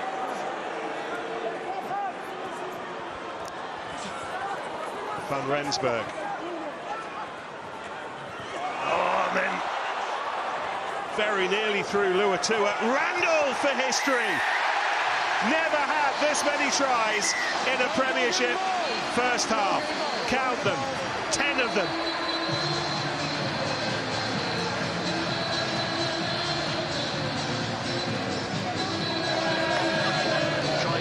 First half tries, and those who took the decision to come here this afternoon have made the right one. Oh, that was great from Randall, that man in shot there. He was zipping around those rucks prior to that, just getting the ball away. A bit of chaos going on with that breakdown, players on the wrong side. Just watch how quickly Randall just gets the ball away, just steps in, just gets that ball away. He's got a player on the wrong side, plays in Luatua, lovely. Gets that ruck nice and early and just goes, doesn't wait for the extra pack to set up and form that defensive line, just keeps up that tempo. Really good play from Randall. Well, where do you start? First try after 90 seconds for the Bears and for Jack Bates. 5 tries in the first 15 minutes, 3 for Bristol, 2 for Exeter, 10 by half-time in total, the record. Oh, and 1 red card for Santi Grondona. Ashton Gate up to its usual tricks again. Blimey. 14-man Bristol 40, Exeter 24.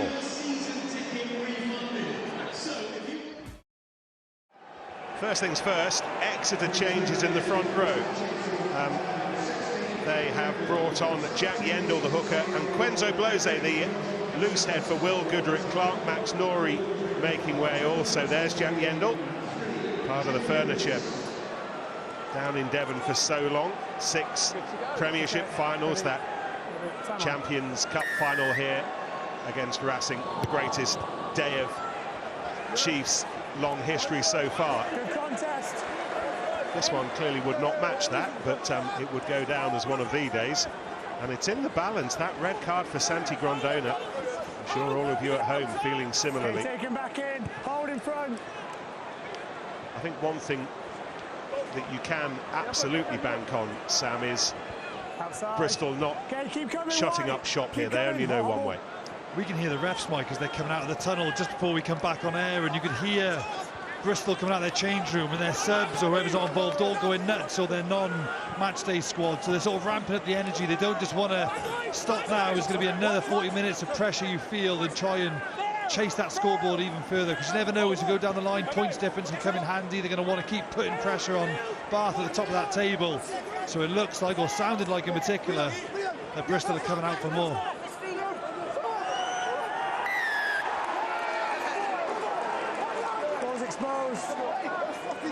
Holding on to the ball, apologies for the language, but you can understand the excitement.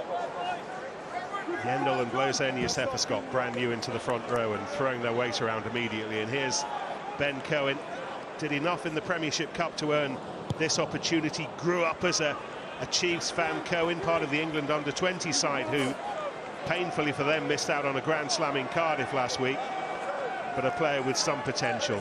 He'll be learning loads tonight. It'll be coming out of his ears. 7. It's definitely a case for Bristol not overplaying the hand. There's got to be a balance, hasn't there? Especially when you've got in the situation they are. You've got to find a way to just not overplay, kick at the right time. I'm sure they're fully aware of that. The Chiefs, you've got to capitalise it. When you get an opportunity like this, you have got to make it count, because this is where Bristol come alive with this open field running. It was Yendall's throw, brilliantly picked off by Luatua, and look where the ball is now, 5-10 seconds later, and look who'll have the next throw. That 15 seconds most definitely belonged to the Bears. Well, I was praising him in the first half, and it was Luatua right at the back of that line-out maul, getting up and getting that turnover, which is brilliant work again. I said he's good at the basics. It's just little things like that go unnoticed. Great turnover, ball goes to Van Rensburg, and bang, 50-22. What a swing of momentum. 22-22.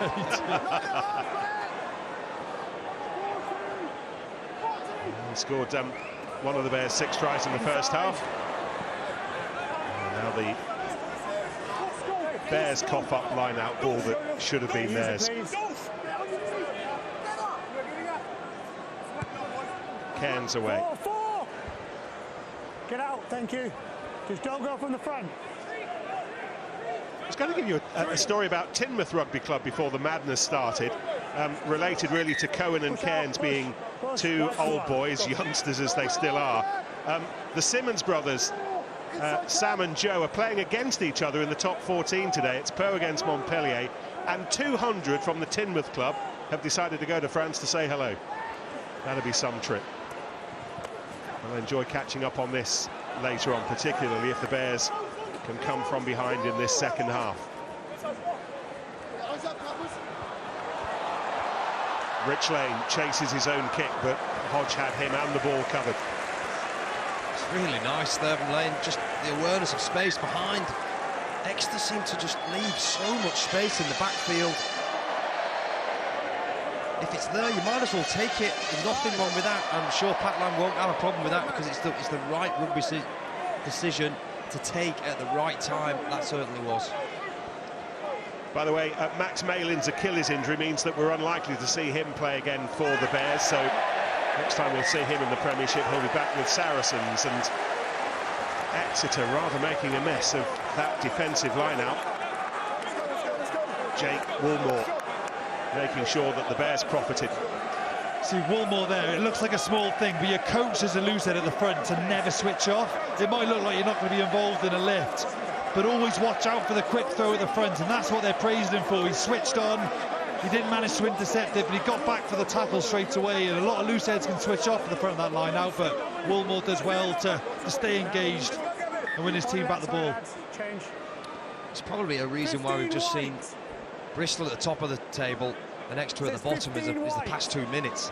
Seen a turnout line out from Exeter straight down on the Bristol half, one kick into the opposition 22, and then they turn over Exeter again in the corner. Like I say, it's the little things in the games that players are doing that are the difference between winning and losing games.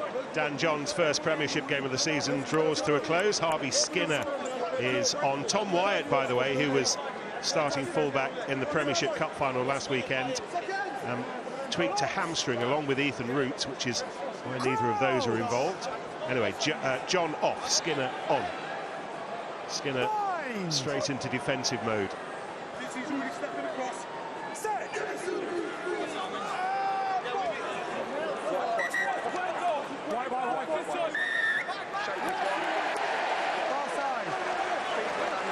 You're going against Quenzo Blose. There he is, late replacement for Scott Seo in the 23 this evening, signed from the Stormers this season. He had a bit of time in the top 14 with Bordeaux. O'Grey this time with the line-out. Goes long, taken by Dunn. Exeter got the numbers wrong in the line-out, so there will be another penalty. There might be more to come here as blue and white hoop shirts drive in. Try line the target. Number 65. 65. Free kick taken quickly by Randall. Wasn't quite the gap even for him to scurry under. Dunn waits. It's Harding instead, however, first. Matter does some drilling in the middle of all that to retrieve the ball. Dunn, maybe, not quite. Mata. Luatua finds the line. A killer angle. An unstoppable angle. And the first try in the second half belongs to the Bears. That's impressive, and Luatua, that man deserves it. They turned on the power game there, Bristol. They're playing with the team with the man advantage. They're just keeping up the tempo, being very physical up front despite being the man down. And both times they've gone to that maul, they've thrown in extra backs to make up the numbers. Randall goes quickly, but from this moment the forwards take over and they just go to the power game. Luatua does on his own. Normally there's a latch player there with him. It's good technique from him. He gets low, beats two defenders. It's Capstick, the first defender. Well-deserved try for Luatua, and Bristol just scoring another way, showing they got the physicality up front as well.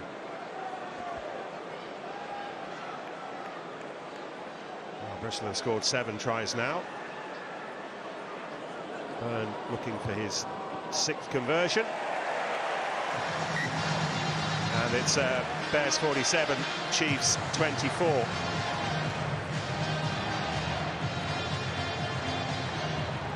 Let's have a look at what this is doing at the top of the Gallagher Premiership table. Remember Harlequins with a fabulous win at the Tottenham Hotspur Stadium a little earlier today, beating Saracens. So Saracens dropping to 7th. Quins up into the top 4 right now. Bristol can't catch Bath at the top today, but they can certainly make sure Bath are feeling hot breath on the back of their necks when they play Gloucester at the Rec tomorrow, a match you will of course be able to enjoy with us here on TNT Sports. That Bristol change, Harry Thacker on, O'Gray off, as you will have seen. Randall, it's gone forwards, deliberately knocked on in the tackle. How well did Harding do to find space? Stopped by Brown Bampo. Owen keeps it going. Williams in a lot of traffic holds on as well. The ball's gone loose. Offside. It's really sharp from Randall on the short side. He just recognised that Brown Bampo isn't back quick enough. Picks the ball up, even though there might not be anything on down the short side. It doesn't matter, because he knows he's got that guard in an offside position and he'll get his team an advantage. Just really good, sharp mind from Randall. It's part and parcel of England's Six Nations effort on the field for the climax against France and Scotland. Jack Van Portfleet back for Italy and Wales. How well did Van Portfleet play last night, by the way? It's good to see him, and having competed 9s too in England, but Jack had a bad injury that just seems to have taken time for him to get back. Really, he looked fast last night, which is something that, with an injury that Jack has had, can take its time to come back sometimes, but that's definitely not the case now. To finish the try he did against last Saints takes some doing. Yeah, he looked sharp. It's only because you've got it all over your face and it's still going. Let's have a chat with Pat Lamb. About 3 different places, I always wonder, Pat, if you're loving this as much as we are, or is this a coach's nightmare? Well, I came at half-time and said, well, that's a bit of entertainment. We've just got a little problem just around our D, and it was just little fixes. I mean, our shape, we were committing too many at the ruck. We were too tight around the ruck, which meant their first carry could get out to 4/5.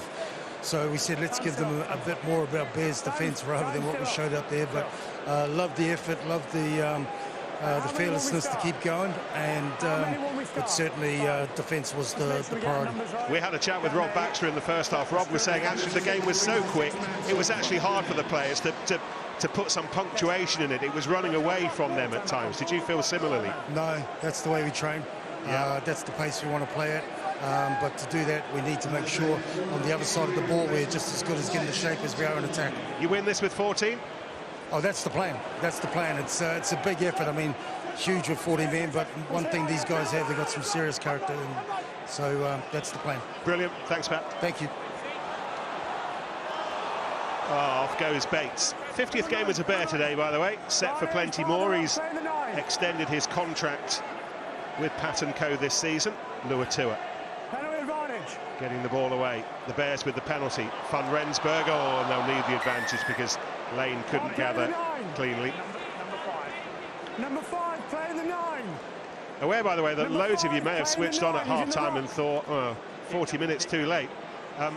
but the reason the Bears are down to 14 is because Santi Grondona was red carded for a high tackle, head-high tackle on Martin Maloney, and Stephen Luatua came on into the back row, and Feyi-Waboso was the unfortunate soul who had to be sacrificed. So the Bears down to 14, but still with that very healthy 23-point lead now.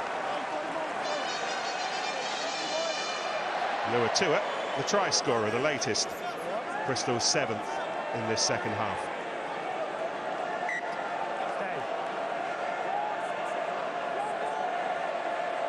Harry Thacker, a hooker who knows his way to the try line. It's been set up by James Dunn, who caught it, but there's not a great deal of room here, and Thacker recognised that. Capstick working hard over the top, but he was buffeted out of the way. Mata. Randall. Here's Dunn. Williams. Randall looking to accelerate. Luatua happy to oblige.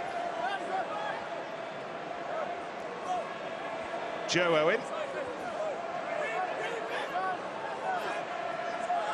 Harding. Oh no, behind him to Williams, and a little bit of space here for Van Rensburg, and Thacker, who we know plays like a back. No longer surprised when we see Thacker sidestepping like that.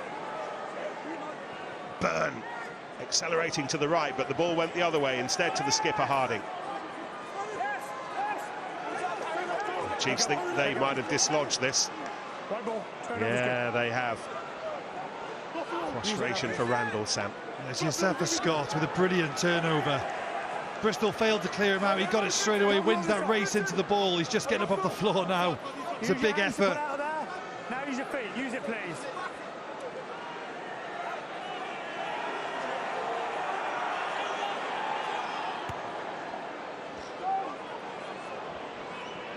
Man's clearing kick. Taken well by Bates. Wilmore, Williams. First instinct is always to preserve that space in midfield, not to blow the ball away cheaply. Harding, nicely done. Van Rensburg being chased by Hammersley. Oh, Van Rensburg very nearly worked off the knees stroke hands of Thacker. Chinza. And then Cohen with the big wahoo. Skinner. Here's Brown Bampo. Rigg. Hodge acting scrum half. Cohen had to hold things up a little bit there before he found David Jenkins. Yendall. Chiefs swinging from one side of Ashton Gate to the other. Oh, and taken one-handed by Fisselau. That's where Exeter need to be careful on turnover. If there is a turnover, you know Bristol will strike. It's the right idea from Exeter here, because they can't just kick it back to Bristol. They have got to try and find a way to play. You've just got to be sharp and attack.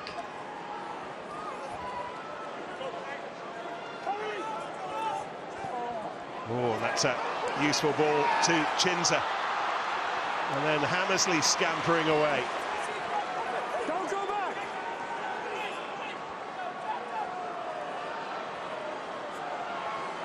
This is Kane James who's on.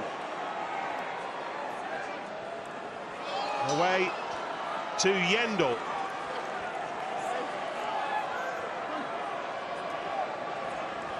Chinza. Off your feet, let go.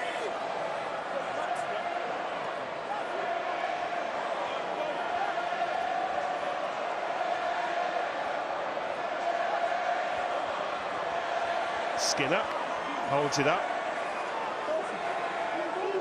Chiefs making progress towards the edge of the football penalty box.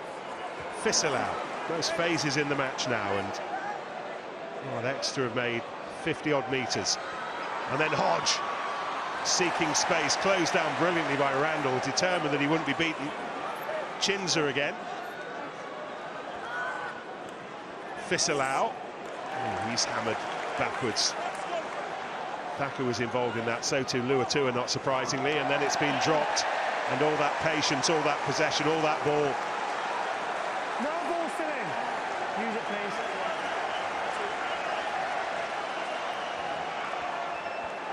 Always under pressure. After all that defence, maybe a little bit more attack, or maybe some kicking from Randall. That's nicely done.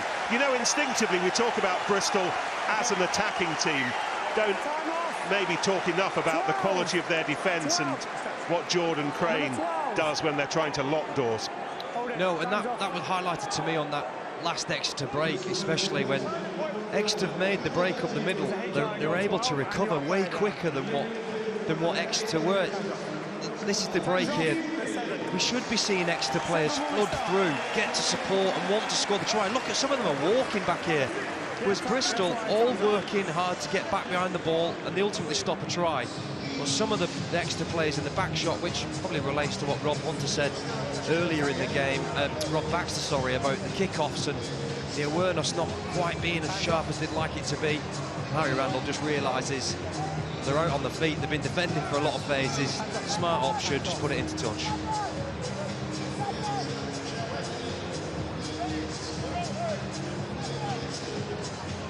Happy now? Happy? Okay. Looks like James Williams has headed off for an HIA or perhaps a cut, and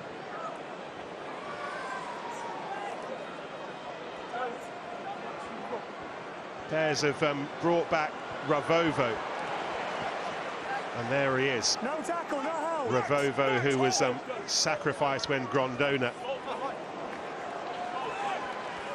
was red carded. It is a blood substitution we're hearing from down on the touchline as Cairns seek space. Bristol seek the ball on their halfway, and now in Exeter's half, and wow, the determination. James Dunn and co driving over the ball. Fitzharding, captain, straight over to Maxwell Heath. He does so well to hustle and get the scrum off the floor. Then it's Janta van Rensburg who joins him for the counter-attack, and they're off. Here they go, Randall, and then Byrne, and now Bates for the hat-trick.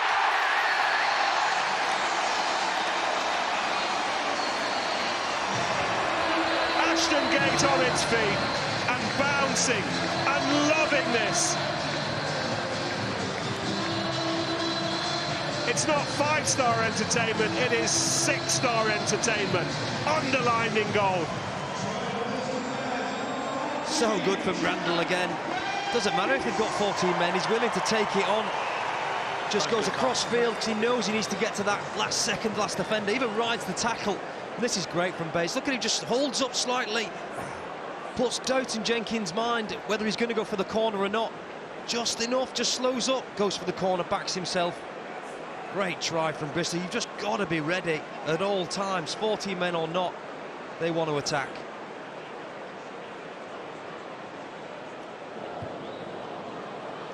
Burns' kick, just to the left. But the Bears into the 50s, 52-24. And even a man down, this is starting to feel like a lead. And maybe it has been for a while, that is beyond the reach now of the Chiefs. I used to really enjoy that situation. You anticipate your 9 or 10 seeing the game or seeing the opportunity that you see on the touchline, and you're just hoping that they recognise it like Randall did. Just to have a go. The game where it is at the moment, why not have a go? And look, it turned up in a try, it turned up in 7 points. It was the right decision.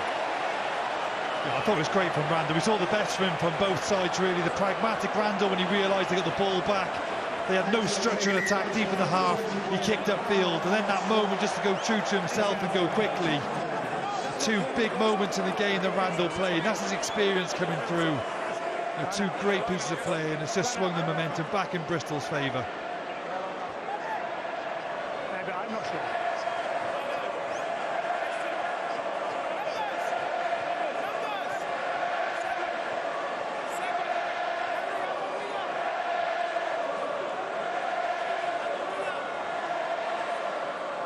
Line out one by Fisselau. Here's Maloney, who's quite the picture at the moment. He has been in the wars today. Here's Hodge.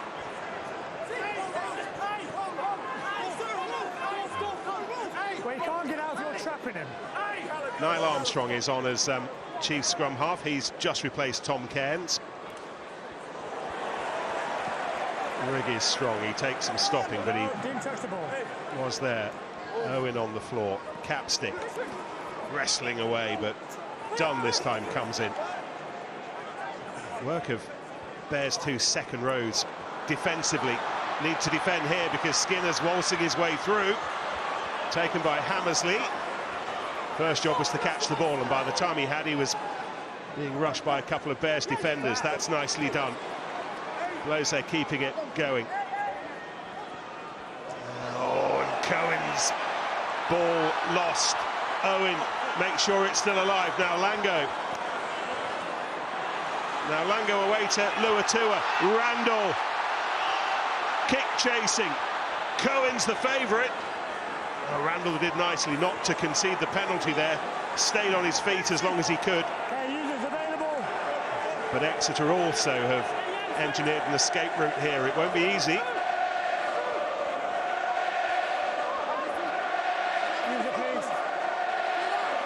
Armstrong back in the Premiership for the first time in 6 months and back in at the deepest of deep ends. But the Chiefs did that job well. Time off, 5's down, and you're playing. It ain't darts we're playing. You don't look like that after a game of snooker. It's a good bit of marketing, that, isn't it? Just that on a poster. This isn't darts. Well,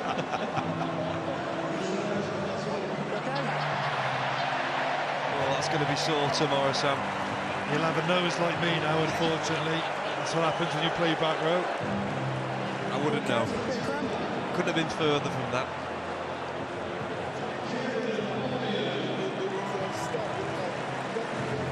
Bristol are making a change. Harry Randall's evening that's been full of endeavour, ambition, is now over. He's replaced by Kieran Marmion, but listen to the applause for Harry Randall.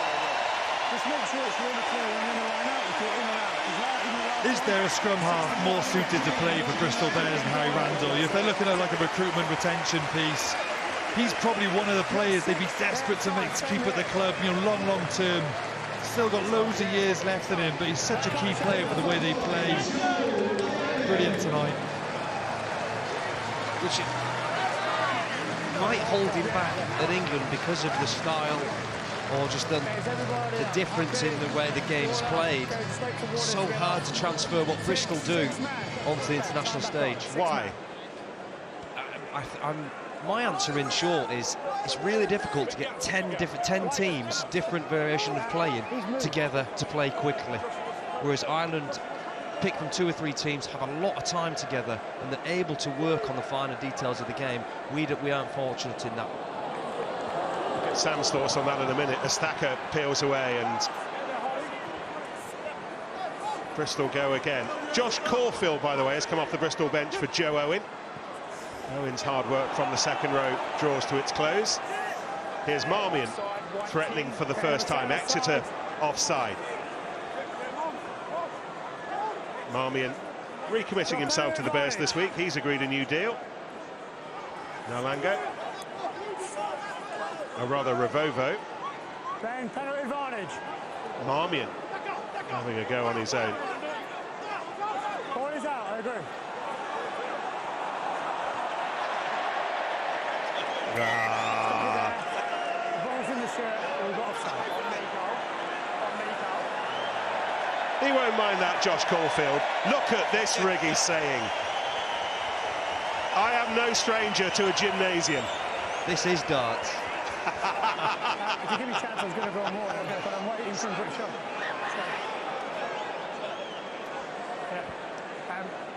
We're back down here again, and we're doing a penalty. So, you know where we're going with this, okay? Discipline's got to improve. That's one way to slow up the ball. You've got counter-ruck, you've got hold the ball up in the tackle, you've got jackal, then you've got the pull the player's shirt over the ball so the number 9 can't play it. Sam, why can't you play Bears style of rugby at test level? I think Ashley makes a good point. It's true. I remember when I had a brief stint with Wales, I remember Neil Jenkins, very experienced international coach, saying it always feels like by the end of a campaign you make great strides, but when you come back to the next campaign you've taken one step back. You've got to get all those styles together, and everyone's default option at club level is slightly different, and that's obviously exaggerated with England given the fact they're picking from 10 teams, where Scotland, Ireland, Wales, for example, from a home nations perspective, are picking from less, so there's more continuity, combinations are easier to select, and England have that's more of a juggle for England, given the diverse styles that you see across the Premiership as well. Chris Chin's first Premiership game for 5 months is over. Lewis Pearson back on for him. We saw him temporarily in the first half. This is Skinner. Started the season as fly half, deployed more recently at fullback.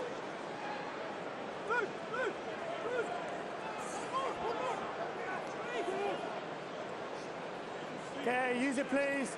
Clear on your player.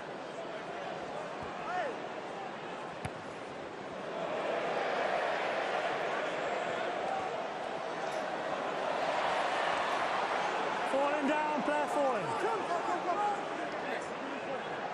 Thacker. Burn. Well, whipped away by Lane to find some space for Van Rensburg.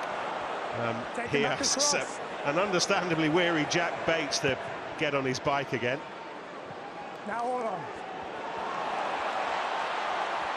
Back they come. Lane.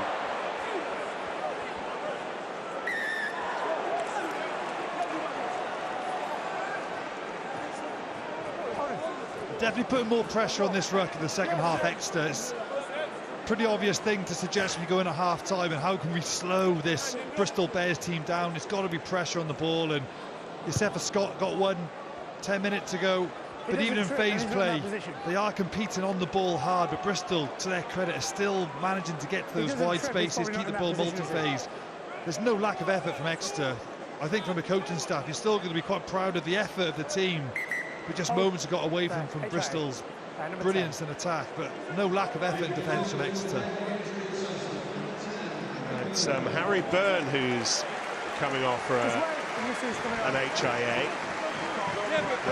Bears have got Ben Elizalde and now Lango on the bench, and it is the hugely promising young Argentinian in his first season here.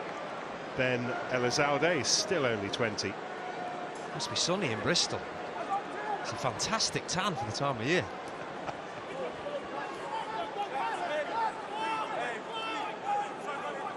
Armstrong. Cohen. Oh, that's nice and flat to Rigg, and Rigg with the speed to almost get beyond Bates. And Youssefa Scott pops it up and then back in to protect the ball. Cohen. Jenkins and Skinner over the top. It rather stopped Brown Bampo because of the nature of the pass, but the strength of Brown Bampo turns it into something good. Cohen. In the end to Hammersley. Here he is.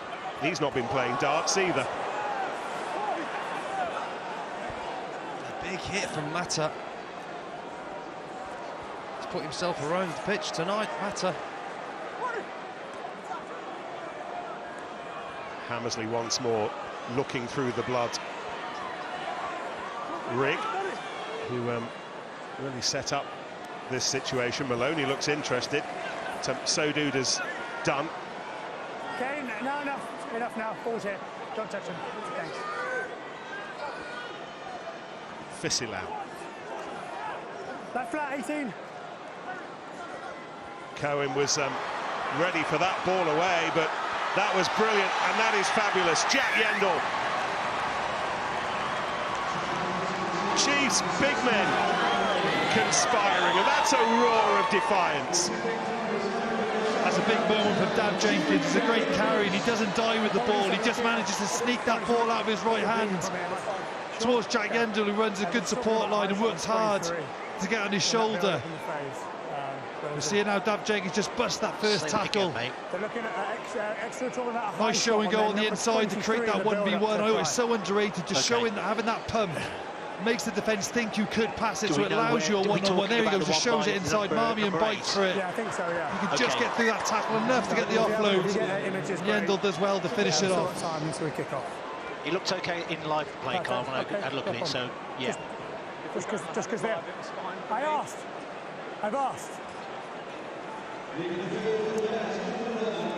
Converted by Josh Hodge. 5th try for the Chiefs. They're into the 30s. Still 21 points adrift.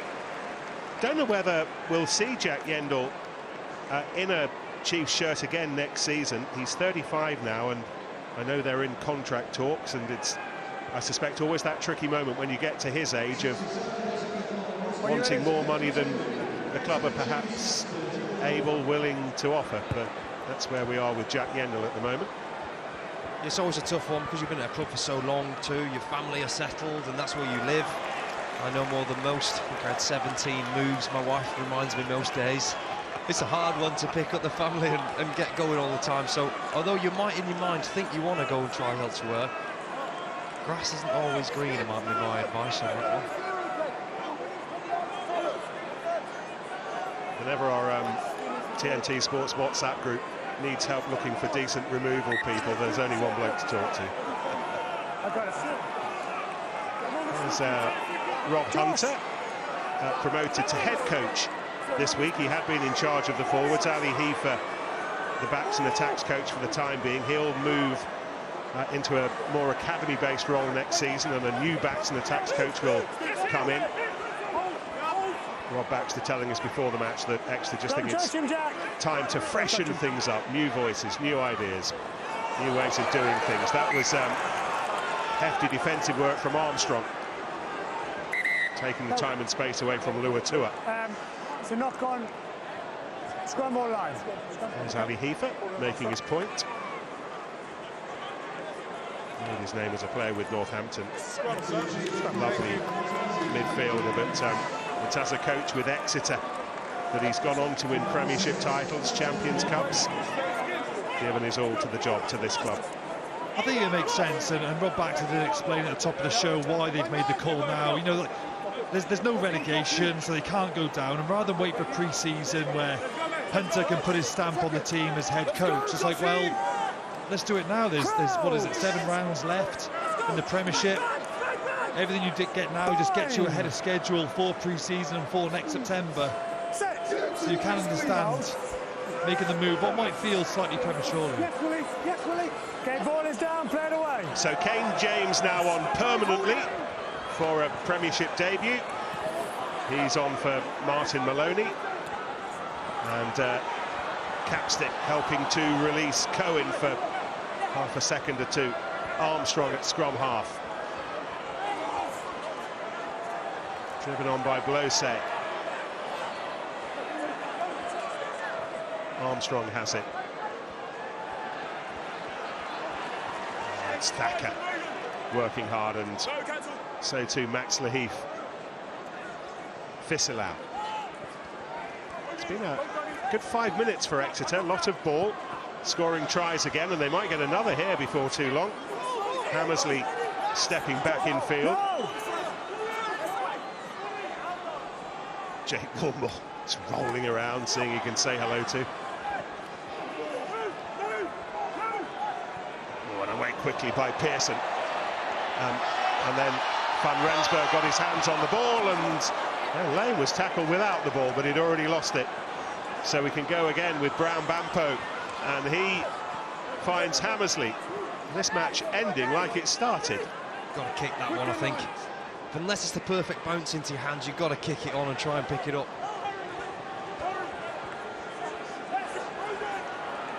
Okay, ball's here. Advantage is over now.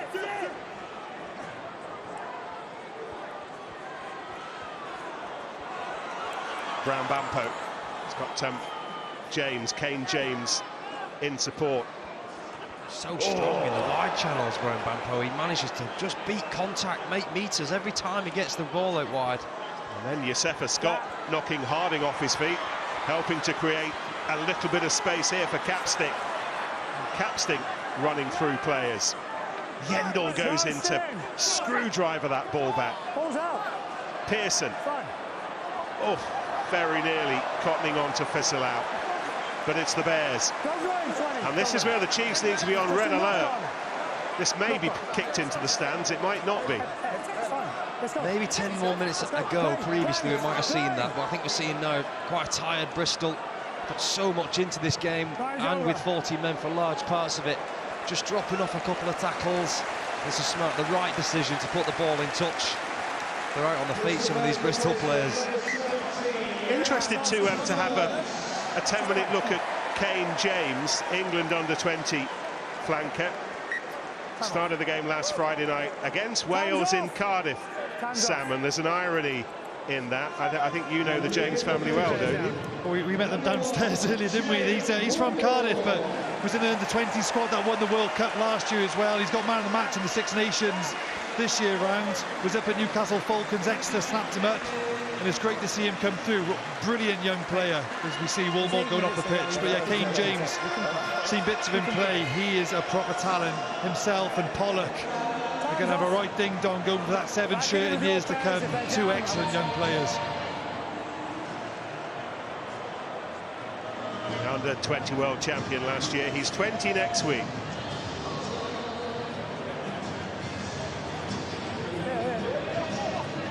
What do you think, Samuel, seeing a player like James playing for Exeter, not in Wales? Well, I mean, at Exeter, you've got John at 15, who's Welsh. You've got Shunza and Jenkins. So, you know, don't think anyone's asked him where his loyalties lie yet, whether he wants to play for Wales or if he's qualified to play for England. I mean, I'm not sure if he's spent enough time in England if he hasn't got qualification through parents. But yeah, it's a little bit. You think it's a little bit of a shame, but it's down to the player. If the player feels they've got strong roots to England and they've done really well to develop them, given them a chance, and have got heritage in that country, then you can't blame any player for choosing where they want to play. Feyi-Waboso's catch. Chiefs finishing this match strongly against 14-man Bristol. Bristol down to 14 since the 29th minute, since Santi Grondona was sent off for a head-high collision with Martin Maloney. Here is James.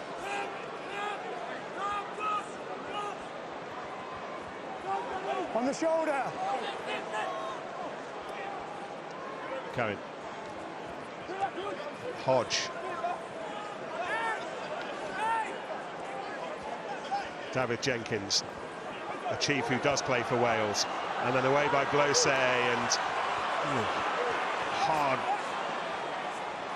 running from Skinner. Armstrong, that's nicely done by Youssefa Scott, just as the hit was about to come in from Caulfield. Already got 5 tries, the Chiefs. On the ball. James again. Brown Bampo in splendid isolation away on the right-hand side, but Chiefs couldn't quite get the ball away, and he's being covered now by Marmion. Kenzo Blose, signed from the Stormers this season. And again, Skinner just having a little rattle away at the lock. Brown Bampo's come in field. Cohen lifted over the top to Rigg. Hard running Rigg will score. One thing we have seen over the last 20 minutes or so is the size of Exeter's heart. They've absolutely not subsided here. They're ending the matches. Maybe you'd expect them to a man up, but they are ending the match as the better side, scoring tries. 100%. I think that's probably the promising thing the coaches are going to take away from this game. It's just that never say die attitude. It's a nice ball from Cohn to get over the top, and Rigg has shown some power all throughout this game, isn't he? Great ball carrier. He's broken that first tackle quite regular in this game. But Exeter showed a really good defensive set, probably going back 5-10 minutes to earn them the territory and field position that they've got Bristol, now. And it went forward all off that Bristol, hard work has paid off. At least they walk away here with a losing bonus point with 4 tries. It's good effort and well deserved. 5.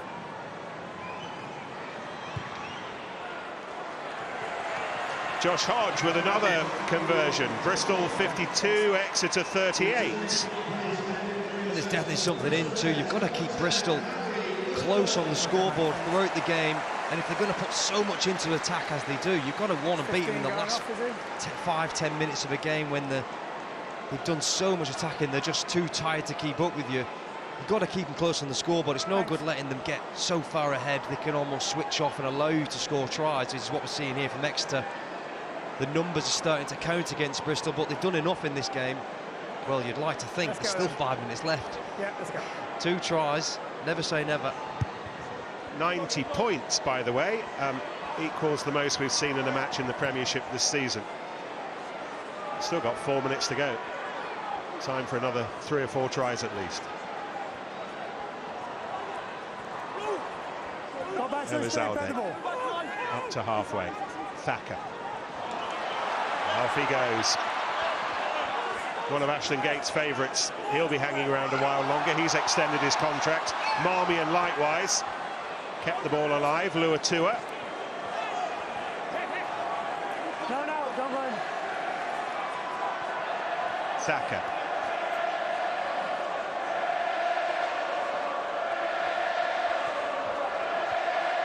Burn. Oh. Away by Elizalde and Williams, and that wasn't in the script. Dropped by Viliama Mata. Chris Ashton. In a game of chaos, it's your job to fish out the man of the match. Yes, there's no surprise. It's going to go to a Bristol player. Randall's been outstanding, electric. We've seen him create so much this evening. Luatua too, when he came off the bench. Okay, time's off. Really made life difficult for Exeter. But it's going to go for Jack Spate, the hat-trick scoring winger today. Made 101 metres.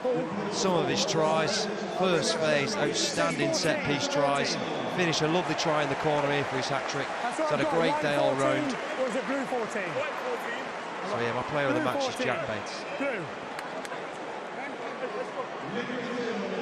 Okay, we on? Okay. All good to carry on. We're good. And he'll have something to show for at the end of his 50th game as a Bear. Let's go, scrum. Something in as well with the back three, what they've had to manage there for Bristol, being 14 men. You've always got to do more running because you're a player down, so it's expected that the wingers and fullback will pick up that extra work in the backfield, and they've done that well as well on the other side of the ball.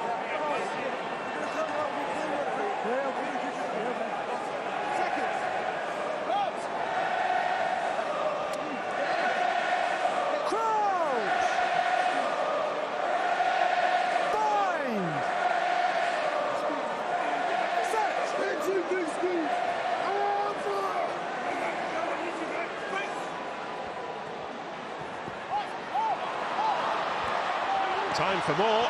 Carnage. Dropped his shoulder. 23. Well, the whistle's gone. Elizalde hasn't heard it. Dropped his shoulder. Very good point. Chiefs have got to be looking for 2 points here. Bonus point within 7. Down to 13 men now, Bristol. As we're seeing that, it's a clear block. Thanks. I'll be speeding up as fast as I could. Get this ball in the corner. It's, now Lango off for good. He's not been on long. An opportunity knocking here. Wilrig's 6th try means that a converted 7th would make sure that the Chiefs are heading back down the M5, the 75 miles back to Devon with 2 bonus points. 2. Don't join in. What about it? Playing against 13 now.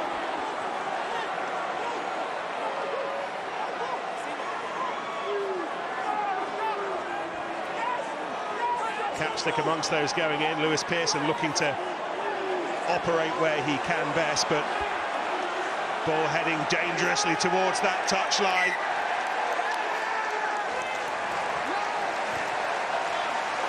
And Fitzharding leads the applause, and spontaneous applause around Ashton Gate for for that defensive effort.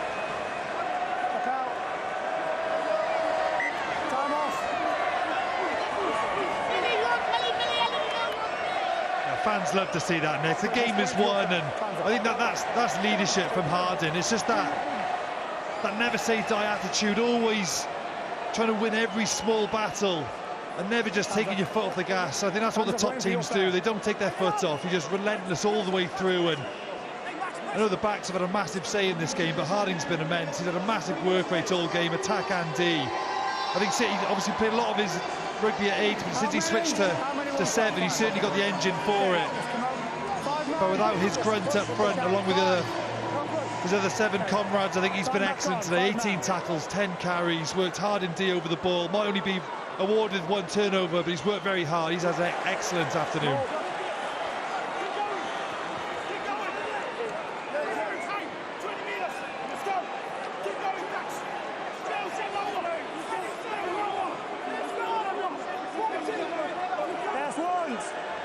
Squeezing out the seconds.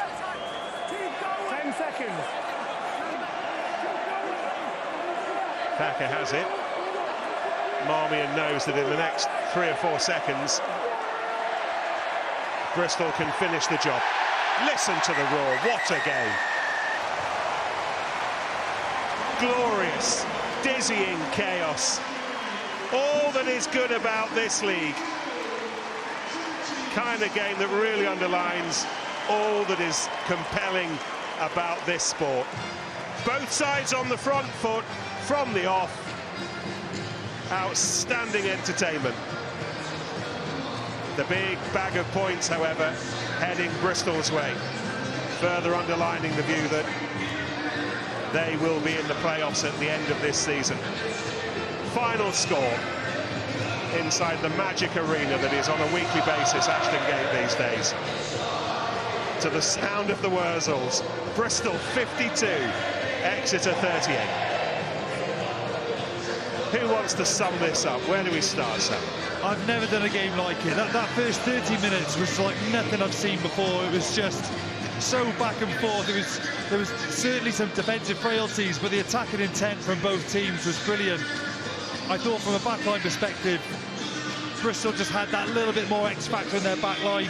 Lane, Bates, Van Rensburg, Williams was brilliant, Ravovo, Bird, all of them. Randall was exceptional. I think from 9 to 15, they all had a massive impact on the game.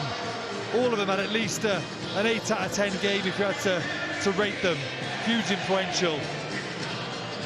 The fans are loving this. Great atmosphere to finish off this game this evening. Bristol's clear mindset is catch us if you can. They're going to start fast, score tries, and if you can't keep up with them, they'll take the game from you. That's their attitude. They've been so good at it this season.